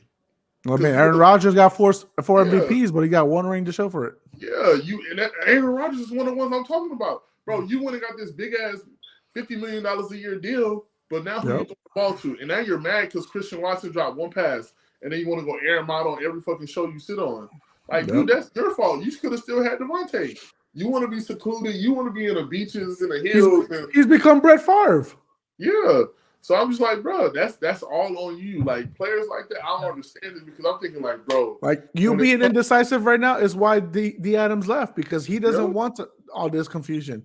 I'm telling you, it could have been a simple conversation. I'm staying, bro. I'm just going to clear my head. Boom. And that man would have signed, and you would have had no issues. Like, Christian Watson probably would have been fucking rookie of the year if he had a Devontae Adams with him every day. Well, let's move on because we left the conversation, but obviously we all agree that Lamar should get paid. Yeah. Like, out of respect, he should get. Bills and Dolphins, way too close. That game was way too close, in my opinion. Hey, man, they let that dude. They let Skylar Thompson keep up. They let Skylar get going. Hey, Skylar was 1 or 2 plays away from fucking. Man, they let him get going. That was crazy. But that defense showed up too. And I feel like that's one thing I feel Josh, like we don't talk about. No, hold on. We don't talk about Josh Allen. We don't give him scrutiny enough, man. We don't give Josh needs to get the same scrutiny Dak Prescott gets, because that man balls the fuck out. But 3 turnovers, bro. Like, he ain't going to the AFC Championship. That motherfucker gets loosey-goosey with the football. Like, 3 turnovers. I was like, who are you throwing to over there? I was like, you didn't even have to make that play. Like, you don't have to make that play. Like, live to live another down. Like, I was just like, come on, man. Like, and then the one in the red zone, it's just, he can't do that. He can't do that against not the playoffs, not Cincy, not KC. You cannot do that. Next week, he can't do that shit. It'll be a whole nother story. And I'm gonna tell you right now, he will do that because that defense, that defense will get to him. That's my thing. Like that front, they will get to him and they will pressure him to run the ball and make some inaccurate throws. And Hubbard, the motherfuckers are no joke. I know Gabe Davis loves to say that he shows up in the big games, but he doesn't show up in all games. So he better show up next week because he might have Eli on him. Because I know. And if you're like KC, how they done in the last few years in the playoffs, You shut down Stephon Diggs, that offense ain't much. Mm-hmm. And the thing about it, that's why I got so mad this year. And I know I had him in fantasy football, but I was just pissed that he don't use Dawson Knox enough. Like Dawson Knox is not a trash tight end. That dude is a good route runner. He's a good big body. He's a good jump ball catcher. Like he doesn't use Dawson enough. And you need you see these other quarterbacks, they make their tight ends look good because hell, once their receivers are in a situation, their tight ends can out manipulate these linebackers. They're bigger, they're faster, they run routes way more swiftly. Like they're not just blocking tight ends. Like, and he just doesn't, bro. I hate how he forces the ball to Gabe Davis sometimes. I'm just like, somebody's gonna figure some of his little his elements out. And I will say the pass to Cole Beasley, and he's the reason that the interception happened. Now I'll take that away from Josh, but you still cannot create those turnovers. Like regardless, he fumbled one, and that ain't good to go. Marco, I know you love to get at Josh Allen because he gets a lot of love that maybe you feel like he shouldn't be getting compared to Patrick Mahomes. He does deserve it. He does deserve it though. He's a great QB, bro. He's a great QB in my eyes. I've always said I have a shitload of respect for great QBs like him. But at the end of the day, this year, it pisses me off that he's ranked over Patrick and with PF. We'll talk about that another time. But he throws too many interceptions. We've been saying this all year. He's been throwing too many interceptions in the red zone. The reason he's lost a lot of those games this year was because of him. And because of his ability, or because of his carelessness with the football, and I've been saying this. I'm like, if you contain you can contain Josh Allen, or you rush him while he's in the pocket, and you have a good if you say a team with a good D line, he doesn't do good. Yeah. He doesn't do good. He doesn't do good against teams like that. So I like what y'all said. Next week is going to be interesting because if he plays the same way. I'm sorry. I got the Bengals regardless. Like, Josh I'm not gonna lie, man. He's a damn dog, bro. Like, he's a dog. Yeah, he's a dog. He's fucking phenomenal. Like, but I need championship dog level too. The arm strength he possesses, bro, is just it's ungodly, bro. Like, but it's also I think with maturity and growth, man, I understand, because I think the red zone is hard to score in, man. Like, it's not a lot of teams that get down there and they're just the Patriots used to be so cold. But before they brought up the stat and jinxed it, Tom Brady had gotten 409 attempts in the fucking red zone. Did not throw a pick. And this year we saw Josh Allen at least throw now 5 or 6 in the red zone. He has in the end zone, no. And they're all in close games too. If you're disciplined enough, if you're disciplined, and here's the thing, and I'm saying this for all sports. I'm not just saying for like right now. There is a lack of teaching fundamentals. You know what? That's crazy you said that because Austin Rivers just did a podcast, and I was scrolling through my Twitter yesterday, and he was talking about the level of basketball, when he was in high school. And I think it was Ball is Life, the Hoop mixtape had just came out. And he was talking about, these guys will follow you, but they didn't follow you unless you were playing at a certain level. And they didn't do it for everybody. Now everybody wants to go, pay to get recorded, pay to get seen, pay to get exposure, pay for all of this stuff. And nobody's doing the fundamentals no more. It's all about the highlight. It's all about the highlight. It's all about shooting long distance. Nobody wants to play defense. Nobody. Steph Curry Go ahead, Marco. I hate that people say that because I don't believe it. No. I don't say I'm okay. Hold on. Let me explain. Chill. The fact of the matter is, Steph Curry is a once in a lifetime talent. That dude's the greatest shooter the NBA has ever seen. But he is. He is the greatest shooter that NBA has. I don't know why you're making that face. He's the greatest shooter that NBA has ever seen. That's not why you're making this face. That's not why I'm making this face, but go on. So what I'm trying to say is that automatically when you go to that stardom, kids are going to see that, right? Kids are going to automatically see you, watch you on the TV. That's the first exposure they get to sports is by watching. and they carry that with them. Now you can say there's not good coaching, whatever the case may be. That's true too, to be able to enforce those fundamentals. I get that. I get that side of things. But the fact of the matter is now what? More QBs now are side throwing the football. Why? Because of people like Aaron Rodgers and Patrick Mahomes. It's not fundamentals, right? It's not good fundamentals.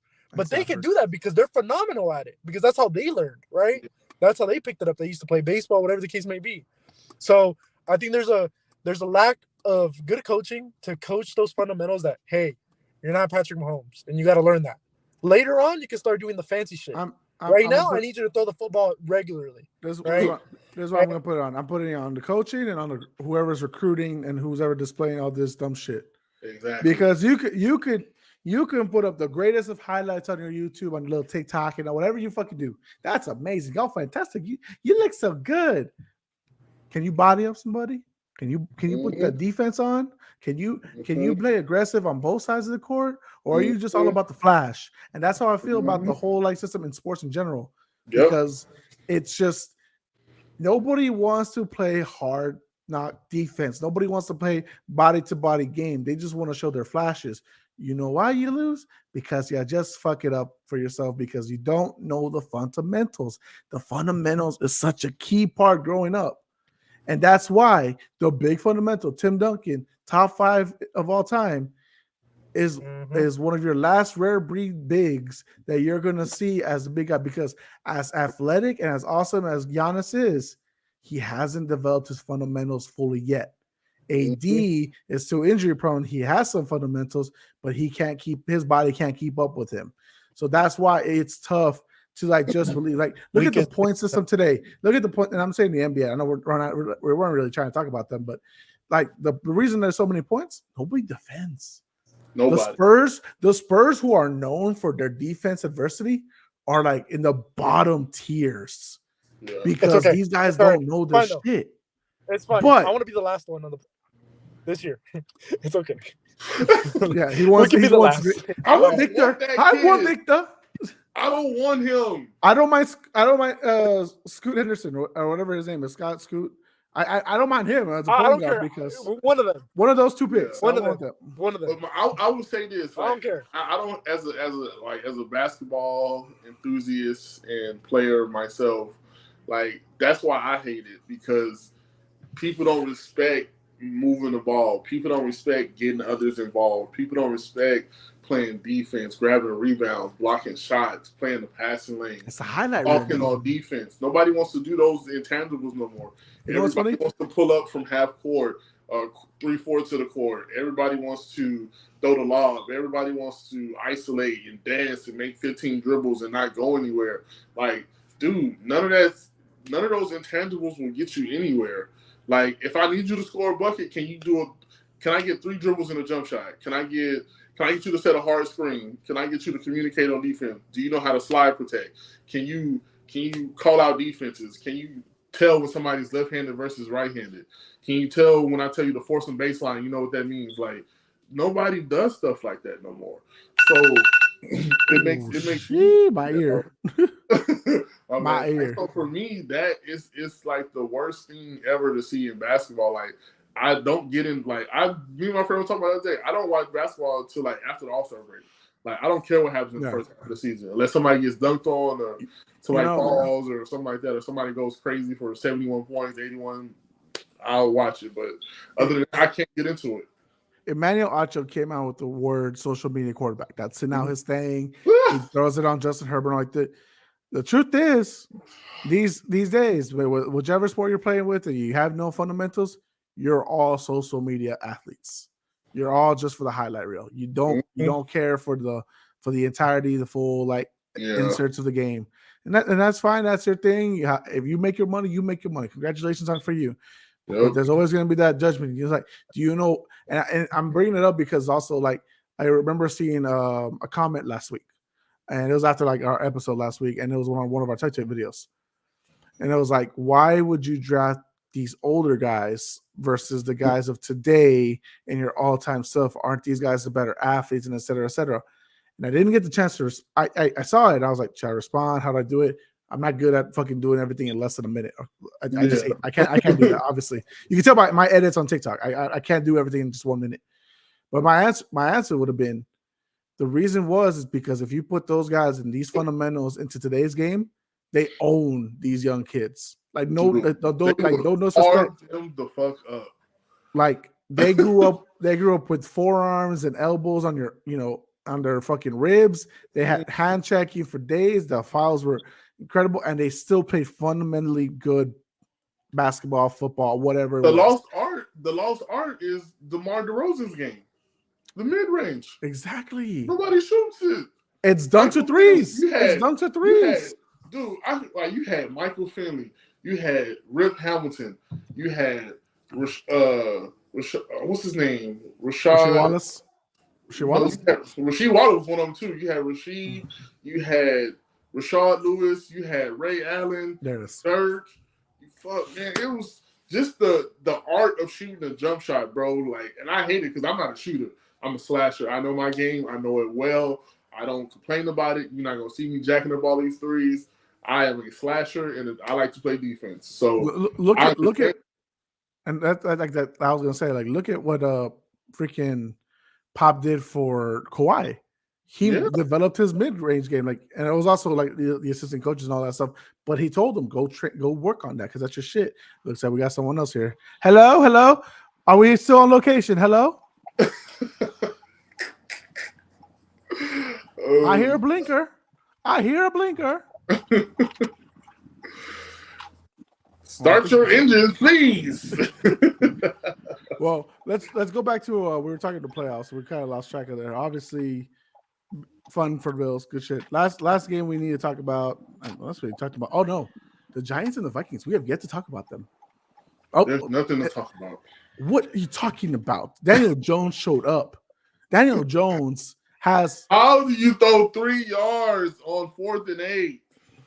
Hey man, that I'll say this. That is my main criticism on Kirk. Kirk did not have a bad game. Other than that, right there, Kirk did not have a bad game. He did not. Kirk, when it comes to the big moments, when it comes down to winning important games, he's the regular season quarterback. When it comes to the playoffs, he is as scared and as fucking. He's like, put in the backup. When a playoff game, they should play him in the regular season. Let's get a good spot in the playoffs and put in our backup. No.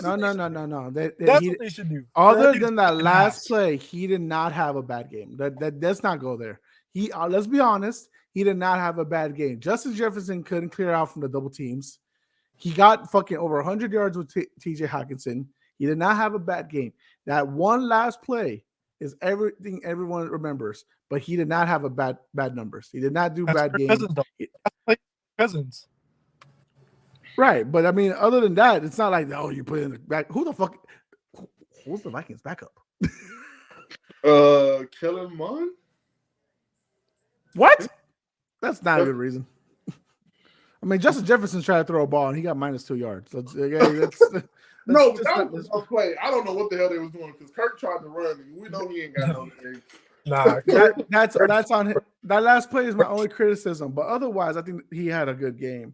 Yeah, I thought he had a good game too. I thought it was a good game all the way around. I would honestly say the Giants just wanted it more, man. You saw it. Like, Kayvon Thibodeau, hats off to Kayvon Thibodeau. He played a hell of a season, man. Dexter Lawrence and Leonard Williams showed up. They've been out all season. So to have all 4 of them back, that's why I told y'all, man, like, that front 7 gets after it, man. Like, Tibb, Lawrence, Williams, Olijari, I don't know what the hell Jaden Smith be doing out there, but I guess they got him leading and coaching and stuff like that. Hey, he did something for the Giants, okay? Yeah, he's reviving his career, Saquon's back, but Daniel Jones outrun him. That's crazy. But they're using him, and he's also open. Daniel Jones is open to just getting going, man. I like it. Like, you can tell he's not hesitating. If his read isn't there and he got a gap, he's taking it. So, shout out to Slayton, man. That boy is balling, man. Like, he's that. And the man who deserves the most credit here is Coach Dable. Oh yeah. Coach of the year right there. No, it's coach of the year. It's coach of the year. He got Daniel Jones out of poverty. He got Daniel Jones out of poverty. You are not going to tell me. You are not going to sit there. Okay. My buddy Jay quit on the Giants. He quit on the Giants and became a Raiders fan. And Brian Daboll, who fucking made Josh Allen's career, he made Daniel Jones' career now. Now they're a playoff team. And they got a playoff win. They got a playoff win. No, I'm not going to hear it, James. I'm not going to hear it. Just hear my answer. Just hear my answer. You're wrong. You're wrong. They should name Daniel Jones Lazarus, and they should name Coach Dable Jesus. He rose that man from the dead completely, and he saved his career. No, I want to hear his answer. Can I get my answer out? So I'm just saying they have an argument. No, they don't. An argument. No, I don't. Doug Peterson. Shut your whore mouth. Shut your whore mouth. No. And Campbell. No. How? No, dude. Detroit almost made the playoffs. That's fine. Almost is not winning you coach of the year. Peterson is in the playoffs. He took the Giants. The New York Football Giants. They are not sorry. They won. They were sorry for fucking ever. They were almost 7-0. Dude, they were neck and neck with the Eagles. James, they have not done shit since they won the Super Bowl 10 years ago. They have not done shit. Yeah. That was their last win. The last time what have Jacksonville done? Yeah, that's the last time they had a playoff win. Jacksonville went to the AFC Championship a few years ago. What are you talking about? That was with a loaded roster. No. That's Blake Bortles. Hey, you better put some respect on Blake Bortles. I'm not putting no respect on Blake Bortles. Fuck that shit right now. You stop that shit. He took Daniel Jones. He resurrected Daniel Jones' career. You are not doing this to me. You are not doing this. Are you crazy? Are you crazy? He kept Saquon healthy all year. He kept Saquon healthy all year. Hey, that defense is ass. That defense is ass. And they are top 15. Hey, wait, time out. Hey, wait, time out. Hey, Blake Bortles made it to the AFC Championship game. I forgot about that. That shit's funny. Hey, that's hilarious. That is crazy. In comparison, they were the boat team for the longest time because of that stupid shit stuff they did before the Green Bay game in 2016. Oh my God. Yet he took Daniel Jones. Okay, the man that should not have been the 6th overall pick. Honest to God truth. Any three of those teams could win it. I think any one of those three teams are deserving. No, the coaches. There's only one right answer. There's only one right answer. The coaches are deserving. I will give you that. He's done a great job with that team. I'm just saying, we have 3 NFC East teams in the fucking playoffs right now. I'm just saying, that shit show of a division of the NFC North, Campbell deserves his just due. That team they went streaking. Participation award. No, That's great. It ain't the fucking coach of the year. It ain't coach of the year. He didn't That's make Brian Daboll. Bro. He was well. You started out 1-6. You still started out 1-6. That's gonna hold against Dan Campbell. That's gonna hold. But he took Daniel Jones and said, "Playoff player, playoff winner." But that's what I'm saying. The Giants have been balling all season until they went on that little losing streak. If that was coach, made it back. Would have been good all season. Yeah, they stayed afloat. But I'm saying this man resurrected a 1-6 season to almost make Doug the playoffs. Peterson and the Jaguars were 3-8, something like that. 3-7. But that's what I'm saying. The Giants made my boy Jay quit on them all year. They would have been good all year. They made him quit on them, and he went to become a Raiders fan. You don't think he wants to get that reverse Uno card right now? Because somehow, some way, Brian Daboll made Daniel Jones a playoff QB, a playoff winner. He won a playoff game. It's coach of the year. It's settled. It's not even a debate. Just like Justin Jefferson's offensive player of the year, it's not a debate. Just know if one of these 3 coaches win, I said it here first. Why? Both of y'all are. I'll say y'all are counting those guys out. No, and I said unanimous decision, and you heard it here first. Okay. We will revisit this conversation Cheers to you, Daniel Jones, on winning the playoff game. That's right. He as of that day on Sunday, he had the same amount of playoff wins as Dak Prescott. Oh my God! And you're lucky. And you're lucky he's not playing Dallas. You're lucky. What the fuck? You are lucky. You are lucky. Is there a mute button on this shit? Woo! Is there a mute button? Lucky. I mean, we flooded them fuckers.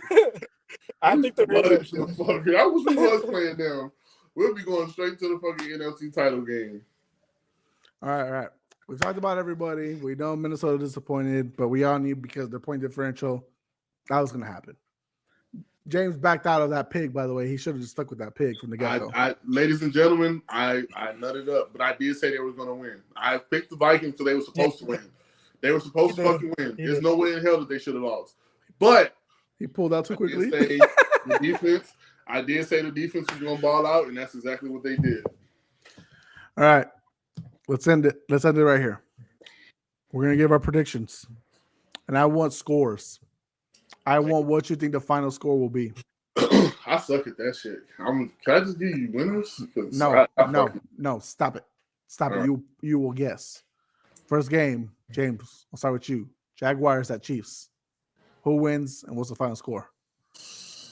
I got the Chiefs. They're an 8.5 point favorite, by the way. I got Chiefs. You know what? I got Chiefs might put up. They might run it up. I give Chiefs 31 victory, 31-24 Chiefs. Marco? 31-17 Chiefs. The disrespect to Trevor. You gonna do Mr. Sunshine? Mr. Waffle House? 35-24 Chiefs. I like that. Okay, I like that. All right. Marco, I'll start with you. Giants at Eagles. Eagles are a 7.5 favorite.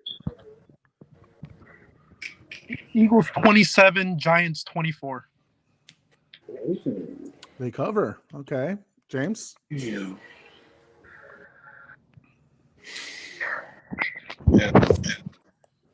I'm thinking this is going to be a blowout. I'm going 41-24 Eagles. A blowout. Yeah. I'm going 41-24 Eagles. A blowout? Yeah. You see him trying to describe Brian Dable right there? I see what he's trying to do. I see what he's trying to do. Divisional opponent? Have you not seen the scores all season? They're not close. All right. I'm going to say 31-28 Eagles. Damn. I'm going to say by a field goal. I'm going to keep it high, but I'm going to keep it close. All right. I'll start it off right here. Bengals at Bills. The Bills are a 5-point favorite. I got the Bengals winning 34-30. Bengals. 34-30 Bengals? Ooh. James? 21-17 Bengals. Ooh, defensive battle. Mm-hmm. Marco?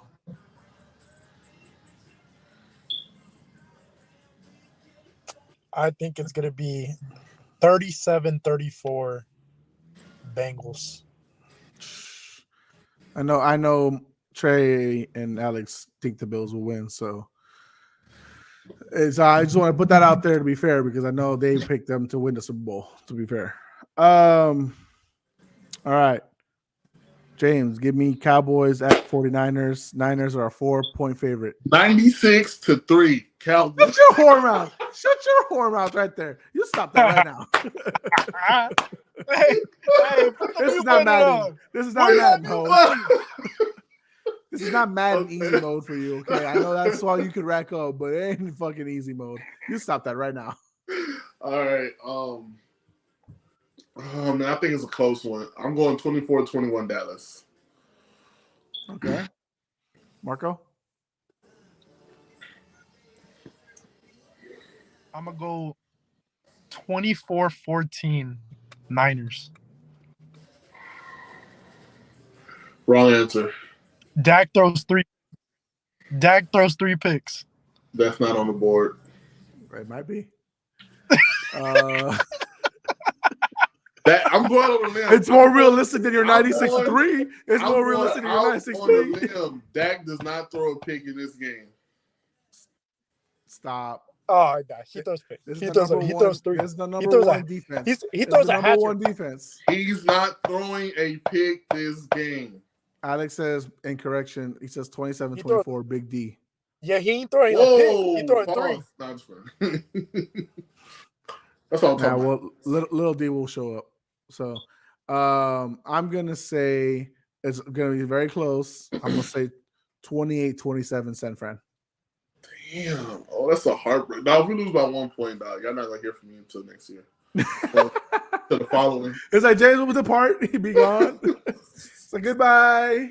Farewell. I'm so hurt. I'd rather us lose like big than like I'd rather us lose by 14, 21, something like that than to lose by like 3 or by 1 point, bro. That would hurt.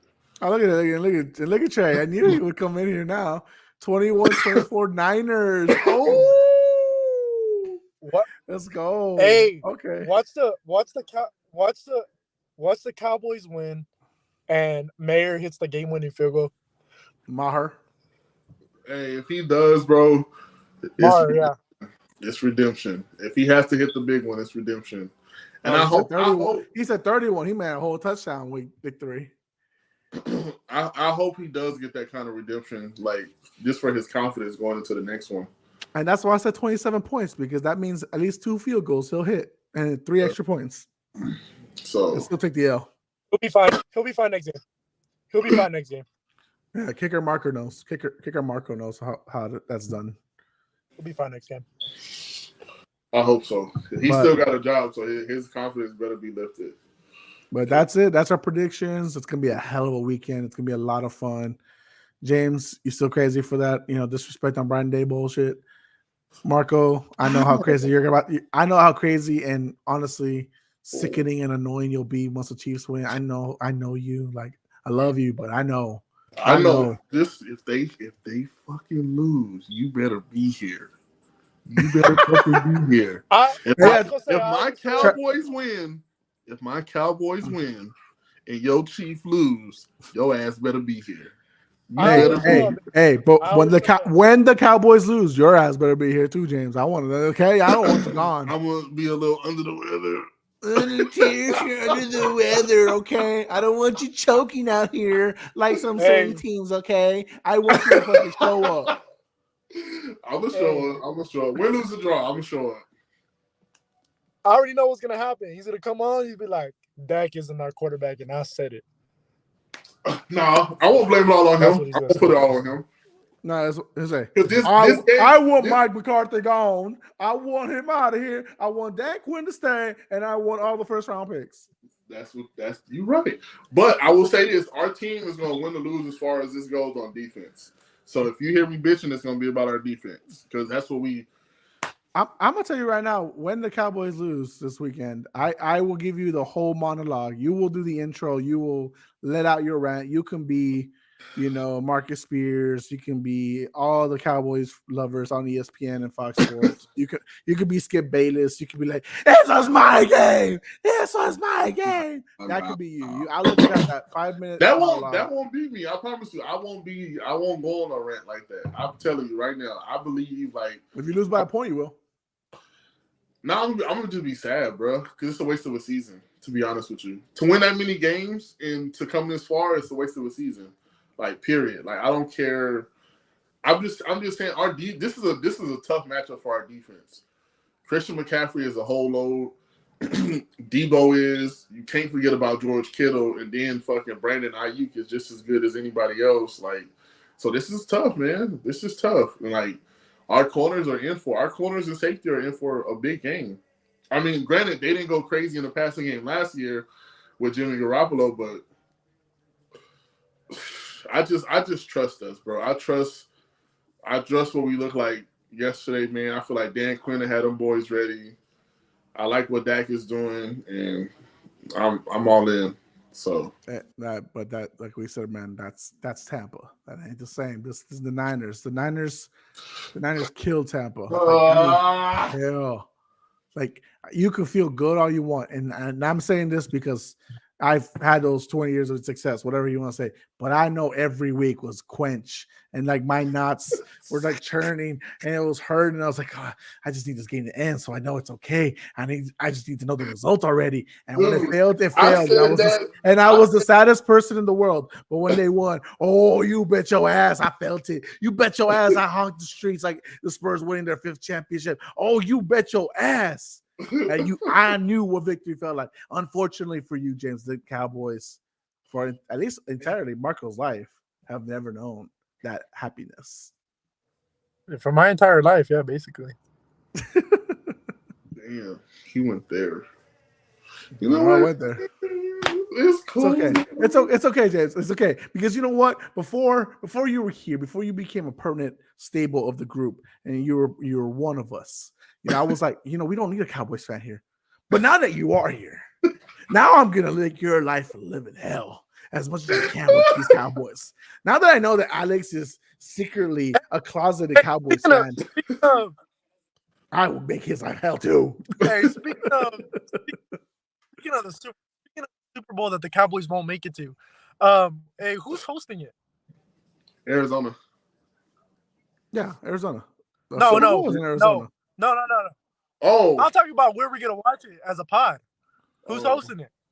Well, I have to wear a tutu, you know, for my Super Bowl party. So I mean, if y'all want to come, y'all can come. Y'all get to see me in a tutu. Oh yeah, you do. Oh yeah. Yeah. Wait. Yeah, tutu. Does Alex have some words to say? Hello, are we still on location? Hello. No, I'm back at home.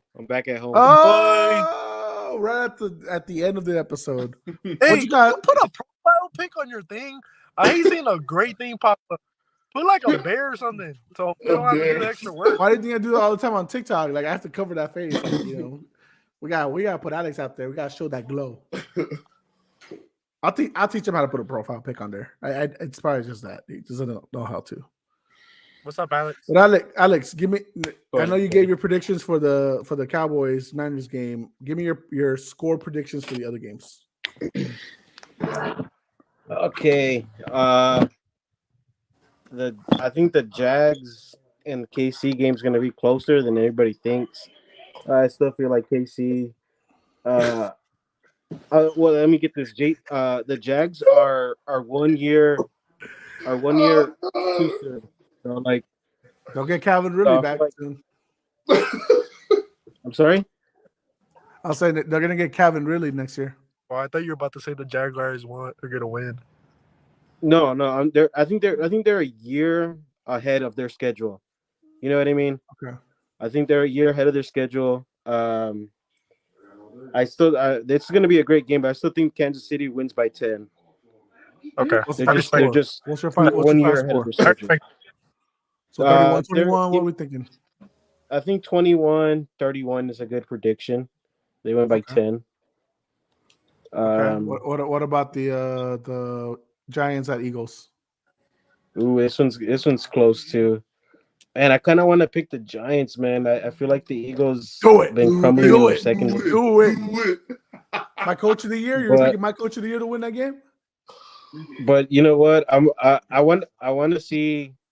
I really want to see Philly in the Cowboys. So I'm picking Philly. Okay. What's your final score? By 3. It's a divisional game, so I'm going by 3. Yeah, I think so too. Yeah, that's a good pick. I want a final score though. Give me a final score, not just 3. What's the final score? 31 to 34. Oh, okay, 34. Okay. Oh shit! Damn, nobody played. Daniel Jones like no defense. I think no defense. I think Daniel Jones was Well, the Philly hasn't been pretty good lately on the defensive side. God damn, Trey. 31-17. Jesus Christ. They playing by themselves or what? But Daniel Jones would have been the player of the week if Dak Prescott didn't play this week.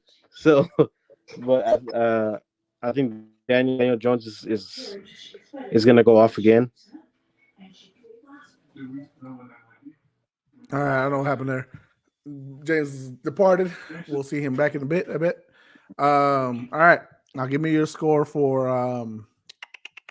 Bengals at Bills. I already know you will win. I know, but what's your final score? Ooh, this one's going to be another close one. Give me 28-31 in overtime 31. with the new overtime rules. Oh shit! Damn. The Bills? Yeah, I got Bills by 3. What, Trey? A fluke? No. How dare you? How dare you No say way. that? Coach of the year, resurrected Poverty Jones. Come on, Trey. You can't say that, bro. He kept Saquon healthy all year. Come on, Trey. You can't do this to me, man. You can't. No. You gotta go. You know You what? gotta go back when I went You know crazy what? about 10 minutes ago. What's it called? I can't believe he said that because they literally locked down your Justin guy's best wide Jefferson, receiver. Yes. And you know what happened? He's not my They were best. playing. He was number 3. He was number 3 for me. Okay, calm down. He's not my best. Devontae Adams is still number 1. Because I'm telling you guys, since the beginning of the year, he struggles against man coverage. When they lock him up, he struggles to get separation. He has speed to beat these guys one-on-one on 9 routes. But when he has to make a 7 route coming from the slot to do a 7, he struggles. In zone coverage, he eats him up. He carves everybody up in zone coverage. He's a smart receiver because he sees the gaps in the zone and he can get open. Hey, let me But ask you. against man, he struggles. Let me ask you something, Alex. How do you feel about Giants front against Eagles D? O line against the Their D line. Giant their D. Well, I mean, It's gonna be competitive. the Eagles front 7, they have rotations, like they have backups that could start somewhere else. That's going to be a really good matchup. I think the Giants have one of their they have a rookie out there at the offensive tackle. He struggled, I think, against Parsons his first couple games. It's going to be a good match. The same way the other way though. I mean, Giants defensive line ain't no joke either. Lawrence has been playing like in the middle. Hey, James, So that's never gonna walk be, that's gonna be never good. walk in like that again, man. That was very intimidating. Just like big body. I know you're like 6'8", bro. Like you can't be like walking like that and then coming into I'm the like frame like that. 6'3", bro. I'm little. I thought your head was gonna hit the door. I was like, damn, duck. I was like, Jesus. It's the way my iPad is, bro. It's the. I was like, Bo here, bro. He about to knock his head into the doorway. Like, goddamn. Watch your head. Don't say you're 6'3". I seen you play volleyball. I know you didn't notice I saw you, but I saw you. Oh. I see you like 6'5", 6'6" out there. Like, what?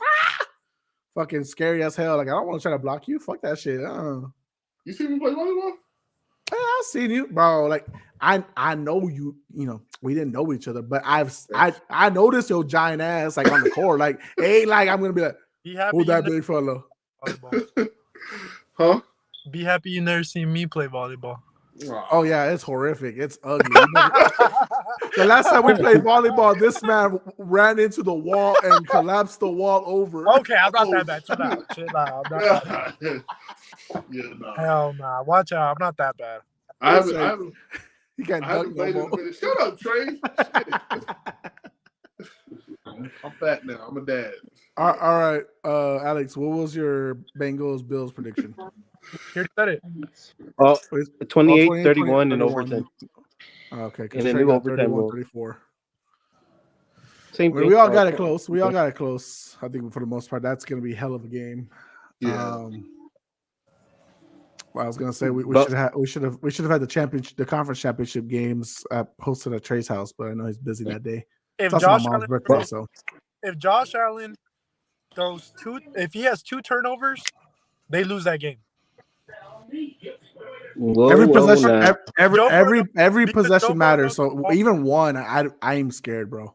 Because Joe Burrow. Hey, but the same thing would reverse to Joe Burrow too. If they do the same thing, I was gonna say the same thing, bro.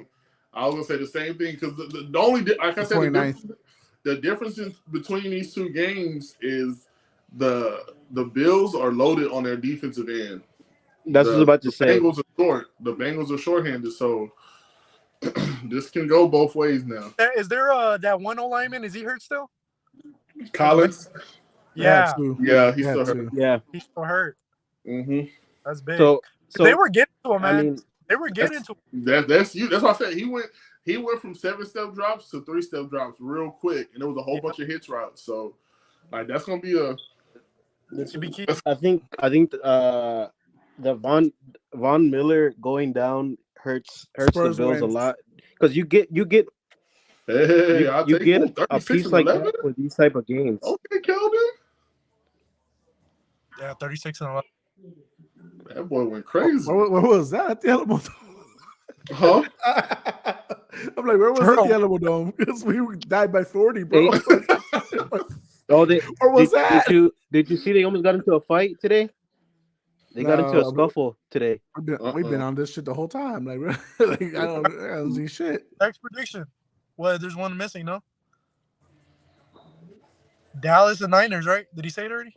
He said it on the comments, but go ahead and repeat it, Alex. He said like 24, 27, 24, something like that. Right, Alex? 27, 24. 27, 24, Dallas. I think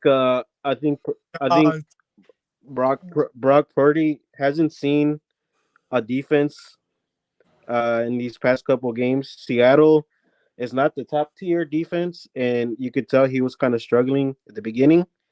Dan Quinn's going to scheme up some things, like I said, against a young rookie that he has never seen before. Dan Quinn's a good coach. Parsons, you're going to see more of him in the edge, like he did against Tampa, and I didn't really like whenever they put Parsons in the inside at linebacker because they weren't getting good pressure, and as soon as they move him back into the at the edge, he was setting the tone. Like I said, it's going to be a good matchup, though. I want to see Trent Williams versus Parsons. That's going to be a really good matchup. I don't want to see him against Trent, though. Of course, you want to see the best of the best. Juszczyk is gonna get those extra blocks. I don't want to see him against Trent. Like, and I mean, if he does go off against Trent, hell, you know what I'm saying? I'm all for it. But at the end of the day, bro. At the end of the day, this is gonna be war this weekend. I cannot wait. Yep. Ryan Day will still go to there. But anyways, other than that, anything y'all gotta say? Any final closing moments before we close out the show? Cowboys, 96. Kirk Cousins ain't the guy. Patrick Mahomes is Kirk Cousins ain't the guy. Go get Derek Carr. Patrick Mahomes is second best to Josh Allen. Oh man. Damn, did you really just say that? You hear that, Marco? He said Mahomes is second to Allen. Damn, fighting words. Who said that? James just said it. James. Ooh. James. What? Yeah. I just said the Cowboys are winning 96-3. No. Josh Allen is number one. Nah, y'all are some shit. All of y'all. What did I do? What did I do? What did I do? Who's y'all? Nah, fuck that. Fuck that, Hey, bro. Hey, what do you mean, you Marco, people? y'all Hey, what do you mean, you people? Y'all be saying What do you mean, you people? You racist? Marco, I think All right, Patrick Mahomes is going to play against his toughest defense he's played in the playoffs since he's been in the league. And you can't deny that Jags defense is somebody to like. Who's that? Well, granted, AFC's defenses haven't been good all year, but the Jags front seven are pretty good, we did man. to the Jags twice this year? Did you see what we did to the Jags? The Jags? Did you see what we did to the Jags? Did you see the score of that game? This is different. Trust me. I'm just Game saying, plans. y'all need to stop with this slander. Who is y'all? Right? Why are you saying you people? What the fuck did I do? What do you mean you people? But the way he's not respecting the Jags, like they're gonna walk all over him. It's not the case. I still think Kansas City is doing it. I still I still think it's gonna be a close game, but I mean, Casey's gonna come on top. But Nah, we walk on their asses. We're walking on their asses by 2 touchdowns. I'll tell you that right now. 14 points. 14 points. Well, I'm saying you gotta walking their respect. asses. And whenever we take the AFC Championship, it's gonna be fun. That's all I gotta say. Patrick going back to the Super Bowl. Look at what the Jags did to the Chargers. Yeah, but we already said this. The Chargers don't have a killer instinct in anybody. Ain't nobody on that roster or coaching staff. Go to sleep. And y'all barely beat. Y'all did. Y'all couldn't beat the Chargers. Oh, yeah, did, right? Okay. All I'm saying in closing. Y'all just be saying y'all be just saying shit. You mean you people again? What are you talking about? You know what? You know what? You know what, Jose? I got the Jags. What, Alex? Oh!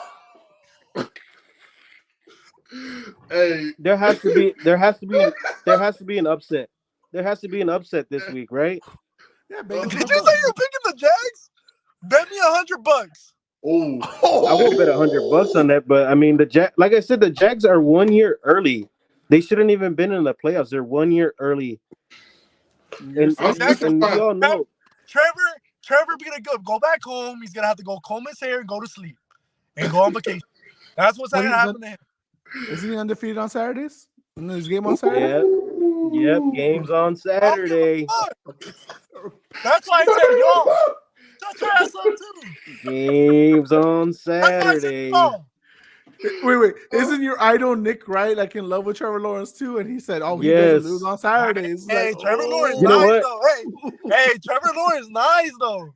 Trevor Lawrence, nice. I like Trevor Lawrence, man. Well, I like. Trey said you're waving the white flag. He said you're waving the white flag. But he's losing by 2 touchdowns. You know what? Nick Wright said that he won't lose this week. Boy, yeah, that's why you waving the white flag. That's why Russell waving the white flag from home. Hey, listen, Cowboys win. Dan Campbell or Doug Peterson wins Coach of the Year, and Josh Allen is better than Mahomes. I'm sorry, who did you just say wins Coach of the Year? Dan Campbell. Shut your whore mouth, James. I told you. It's Brian Dable. Oh, no. It's Brian Dable. Stop it. Josh Allen's better than Mahomes. You of all people. Tell me the truth. You think Josh Allen's better than Mahomes? For real. Straight up. Is Josh Allen better than Mahomes? Oh, shit. We're here now. We're here now. Look who's Sunshine. Is Josh Allen better than Mahomes? What you know about that sunshine? No, Josh Allen's not better than Mahomes. But he's on his way though. He does. I think he has a slight edge over him in arm strength. Hey, I think the audience wants to. Yes, he does. I think the audience wants to know. I think the audience wants to know. Bears fan of all people. Actually, hey, low key. I wish they would bring back the old Pro Bowl where they would do the passing competitions and all that stuff. Because low key, I would love to see that competition between Josh Allen and Patrick Mahomes. Yes, because I would love to see that competition. For real. Get the Pro Bowl. Josh Allen has. I think wait, hold on. Mahomes wouldn't be at the Pro Bowl. Hold on. I think the people want to know: Are you, Trey, and Marco in the same room? What's going on? This whole darkness kind of shit. Yeah, what's going on? Is sexual fever? You're gonna wake up in the sunshine. No, for real though, I would love to see a competition. They got the LSU trainer over there. That shit would be dope, actually. Oh my god. They're gonna have my Massage Watson too. Like, that's like this all work out. Man, y'all stupid. I'm pissed off. I'm pissed off. You're welcome. I'm serious. Hey, if you Christy goes, "Are you commenting?" I said, "Yeah, I'm just trolling Marco right now." I love it. Hey, Alex is all in on them Jags though. Hey, hold on. Hey, low key though, if they play like they did last week, y'all want to make it more fun? Y'all want to make it more fun? Let's go. Joe Burrow better than Patrick Mahomes. Hey, You mean he's number 3? He's 3-0. He's I mean, 3-0. I mean, No, He's he's 3-0. number 3. he Y'all does. too much, bro. He's 3-0. Y'all too much. Bro, he's 3-0. Technically, he is Hey, 3-0. no, hold on. Marco, argue that. He's 3-0. Nah, Joe Burrow nice, bro. Joe Burrow nice. Hey, is he nicer than Mahomes? Let me get can't my say- wine glass. I can't say no, bro. Bro, I'd put Joe Burrow second and then Josh. Woo. You put Joe Burrow second, then Josh Allen? That's Joe how I Burrow's have it. Hey, Joe Burrow's a killer. He got that dog for real in him. I don't know, pecking order. I mean, Bro, it's it's going to be a Burrow, good Mahomes, and couple then games Allen. now, though. Hell yeah. It's going to be a good couple games. I'm really excited Like, for that. I love that, how Trey just got on just to troll. I love Trey just got on just to troll. So, Oh, yeah. so Marco, if Oh, hell I mean, no. I'm not saying it's gonna, Burrow, I'm not saying it's gonna Mahomes, happen, Allen. but I What? mean, if the Jags win, like what? I mean, what could you say about them? I mean, like I said, they're 1 year early, but if they do manage to upset the Kansas City Chiefs, I mean, Yeah. What? I think What would happen? honestly, out of all these games, I think the Jags are the most likely to upset. You can't argue that. They were the most likely team I to think the upset. Giants over Dallas- the Eagles more likely. Dallas and San Fran Bro, I think are the Giants 50-50. too, bro. You can't argue that. Dallas Nah. and San Francisco are 50-50. The Giants and the Eagles, they're rival. I mean, they're division rivals. So that's also I think 50-50, it's right? Giants and Whoa, wait, what? Eagles. I think it's closer than all of them. The Jags are the biggest underdog right now in the playoffs. So that's what I'm saying. This will probably be the biggest upset. They're Cowboys and Niners too. I'll be fucking around too much, but the Cowboys and Niners too. Dude, that's going to be such a good game, This though. could be- As long as the Cowboys play like past If week. the Cowboys get be bounced good like bad, it's gonna be a good game. Like if they keep it. Yeah, but- Yeah. Hey, y'all gotta respect the Cowboys. So y'all, I Fucking am. right, Marco. I am. You better tell them motherfuckers. That's No, what I'm because saying. you know what?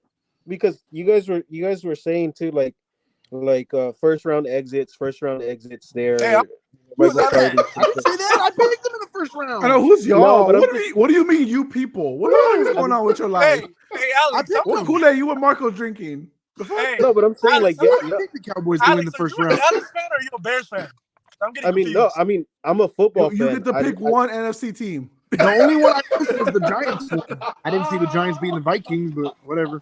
Hey, That's Oh, the only one I saw missed. that. I saw that from a mile away. Alex is a Bears fan in the regular season, and when it comes to playoffs, he becomes a Cowboys fan. Oh, Because No, Bears can't I mean I know. So he's not a I Cowboys know, fan that much, is what you're saying. I mean, I'm a fan of football, and you can't argue. Dallas has been looking really good. Yeah, And but you can't deny. One game. You've been a little dick riding on the They Cowboys were looking lately. good that game. You The can't game deny before it. they It's did not okay. look Like good. just they have just nice say it. pieces. Just say you love They it. have nice pieces. They have nice pieces. Jerry, say So what the you want about Niners. Jerry Jones, but Jerry Jones has created a good football team. Now, if they lose, all the blame's gonna go on Jerry Jones. You know, he's Mike you know what? McCarthy. Because Jerry Jones is the one that puts this team on the pedestal high. He's always tweeting. He's always wanting people to come see the Dallas Cowboys at practice. Because he's the greatest And businessman in the NFL. That's why.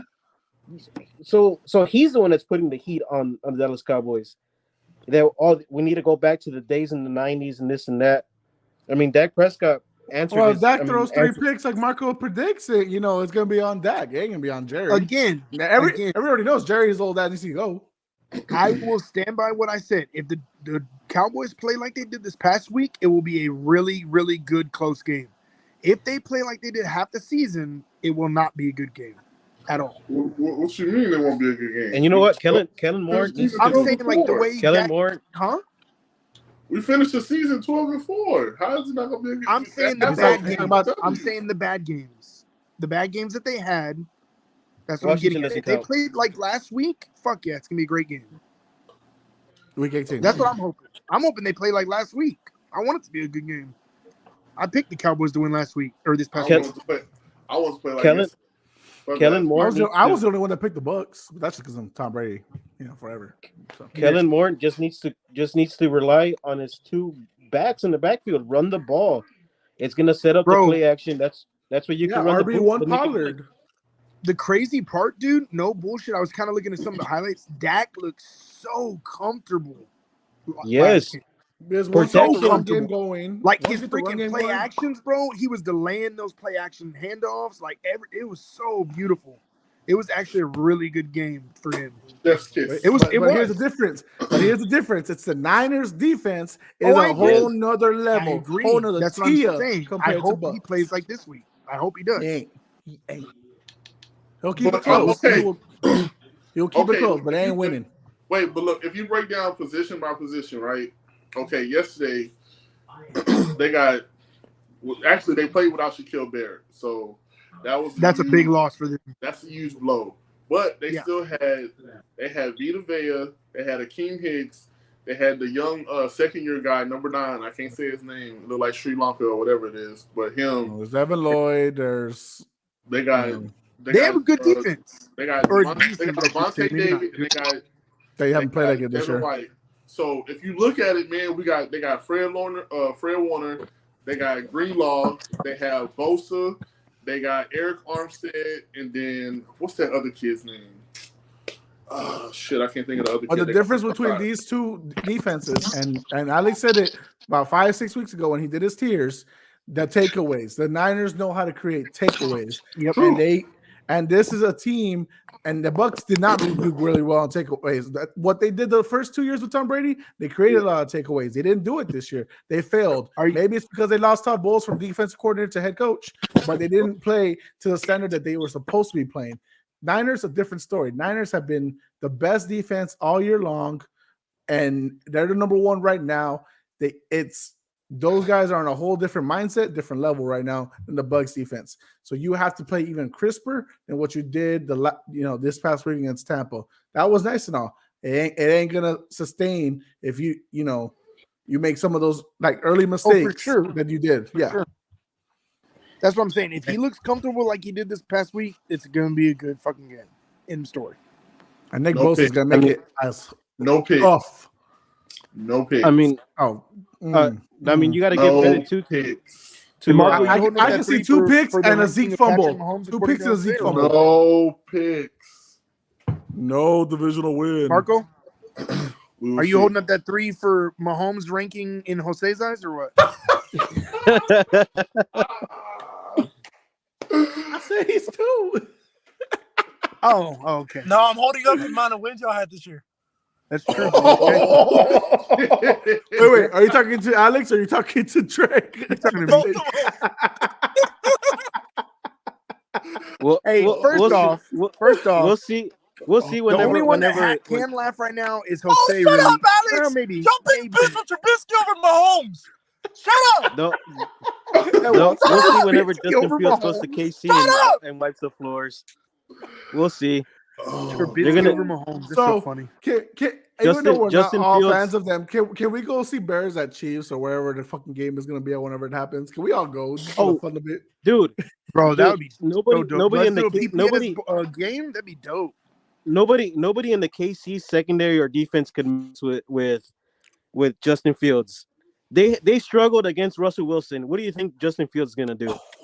He's gonna eat him up. He's gonna eat him up. This episode you can't deny that. 15 minutes ago. You can't deny that. I'm so glad it did defense, 15 minutes ago. I know, me neither. KC's defense can't mess with Justin. Okay, so y'all got the schedules right? Do they play each other next year? Yeah, they play each other next year. Yeah, they play each other. The Chiefs and the Bears do? Yeah. The schedule hasn't came out, but they played the teams that they're playing against already came out. I think it's in KC. It should Kansas. say home or away. It's at Kansas. Yeah, it's in. Yeah. But the schedule. Let's go. Let's go. We're going to Missouri. We're going. Your first game, B. You're finally going to lose your NFL virginity. Dude, your first game? That'd be dope. Cherry about to get popped. Stadium off my playlist.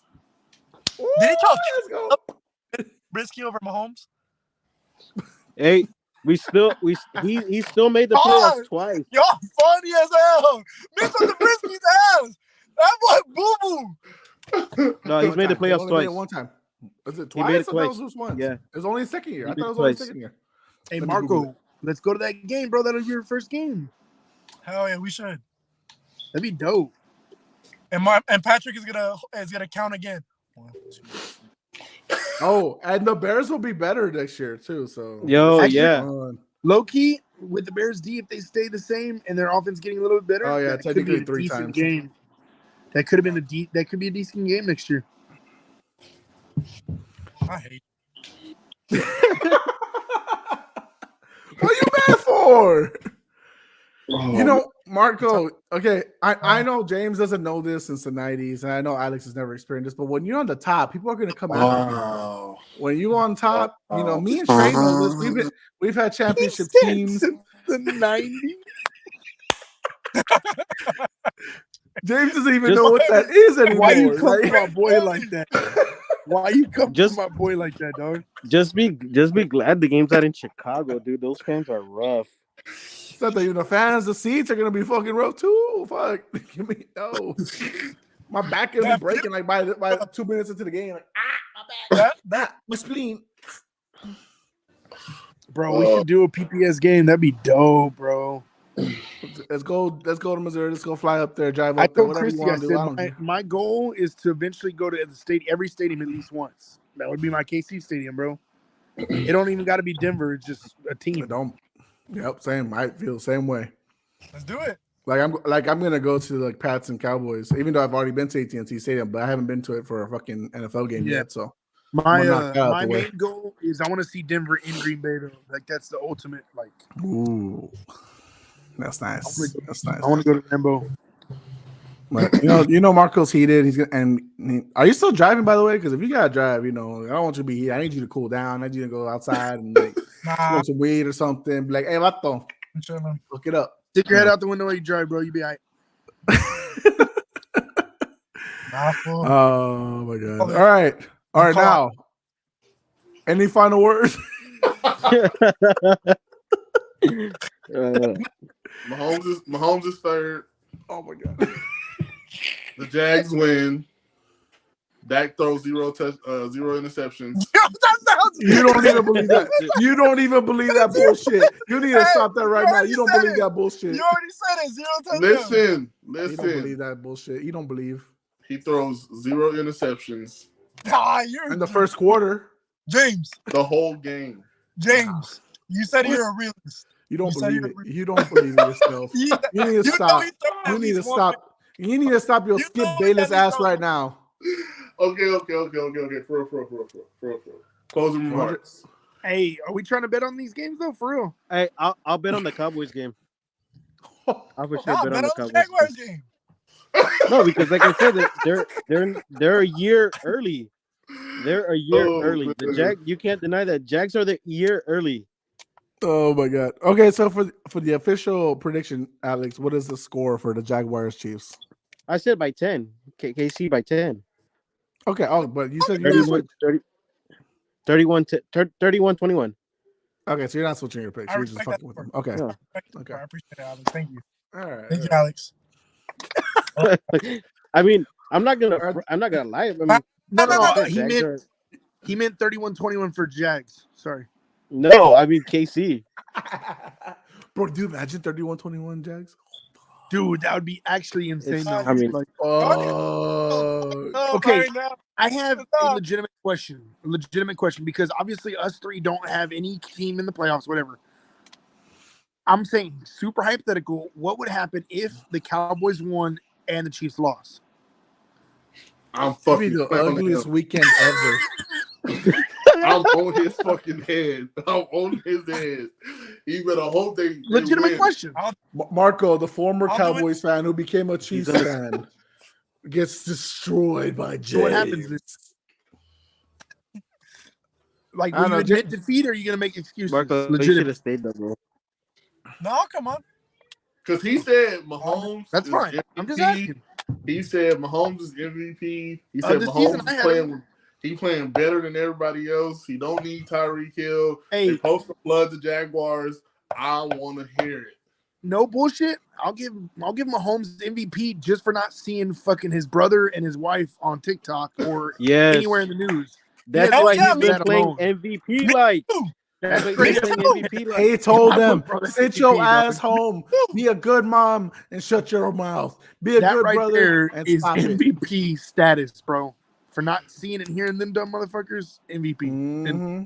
Oh my god, bro! I'm gonna laugh at both. Hey, you know what, Mark? I don't give you a lot of backlash for being a KC fan because you pretty much have roots at Texas Tech. Oh, okay. No, he's a Texas Tech fan and he's seen him play. He's I guess he's like one of those Texas Tech guys. No, for sure. He started, so to be fair, like, that's why I'm saying like, bro, that's his guy.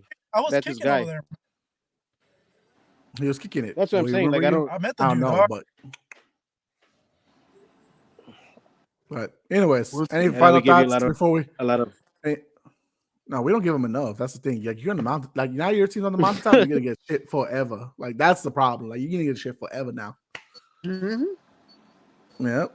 He knows Broncos. You know he knows Patriots. I know James. Not since the 90s. Alex never. To be honest with you, I was what 5? No, 5. 7. Exactly. You couldn't even appreciate. Bro, I was gonna say the fact you gotta do that much math.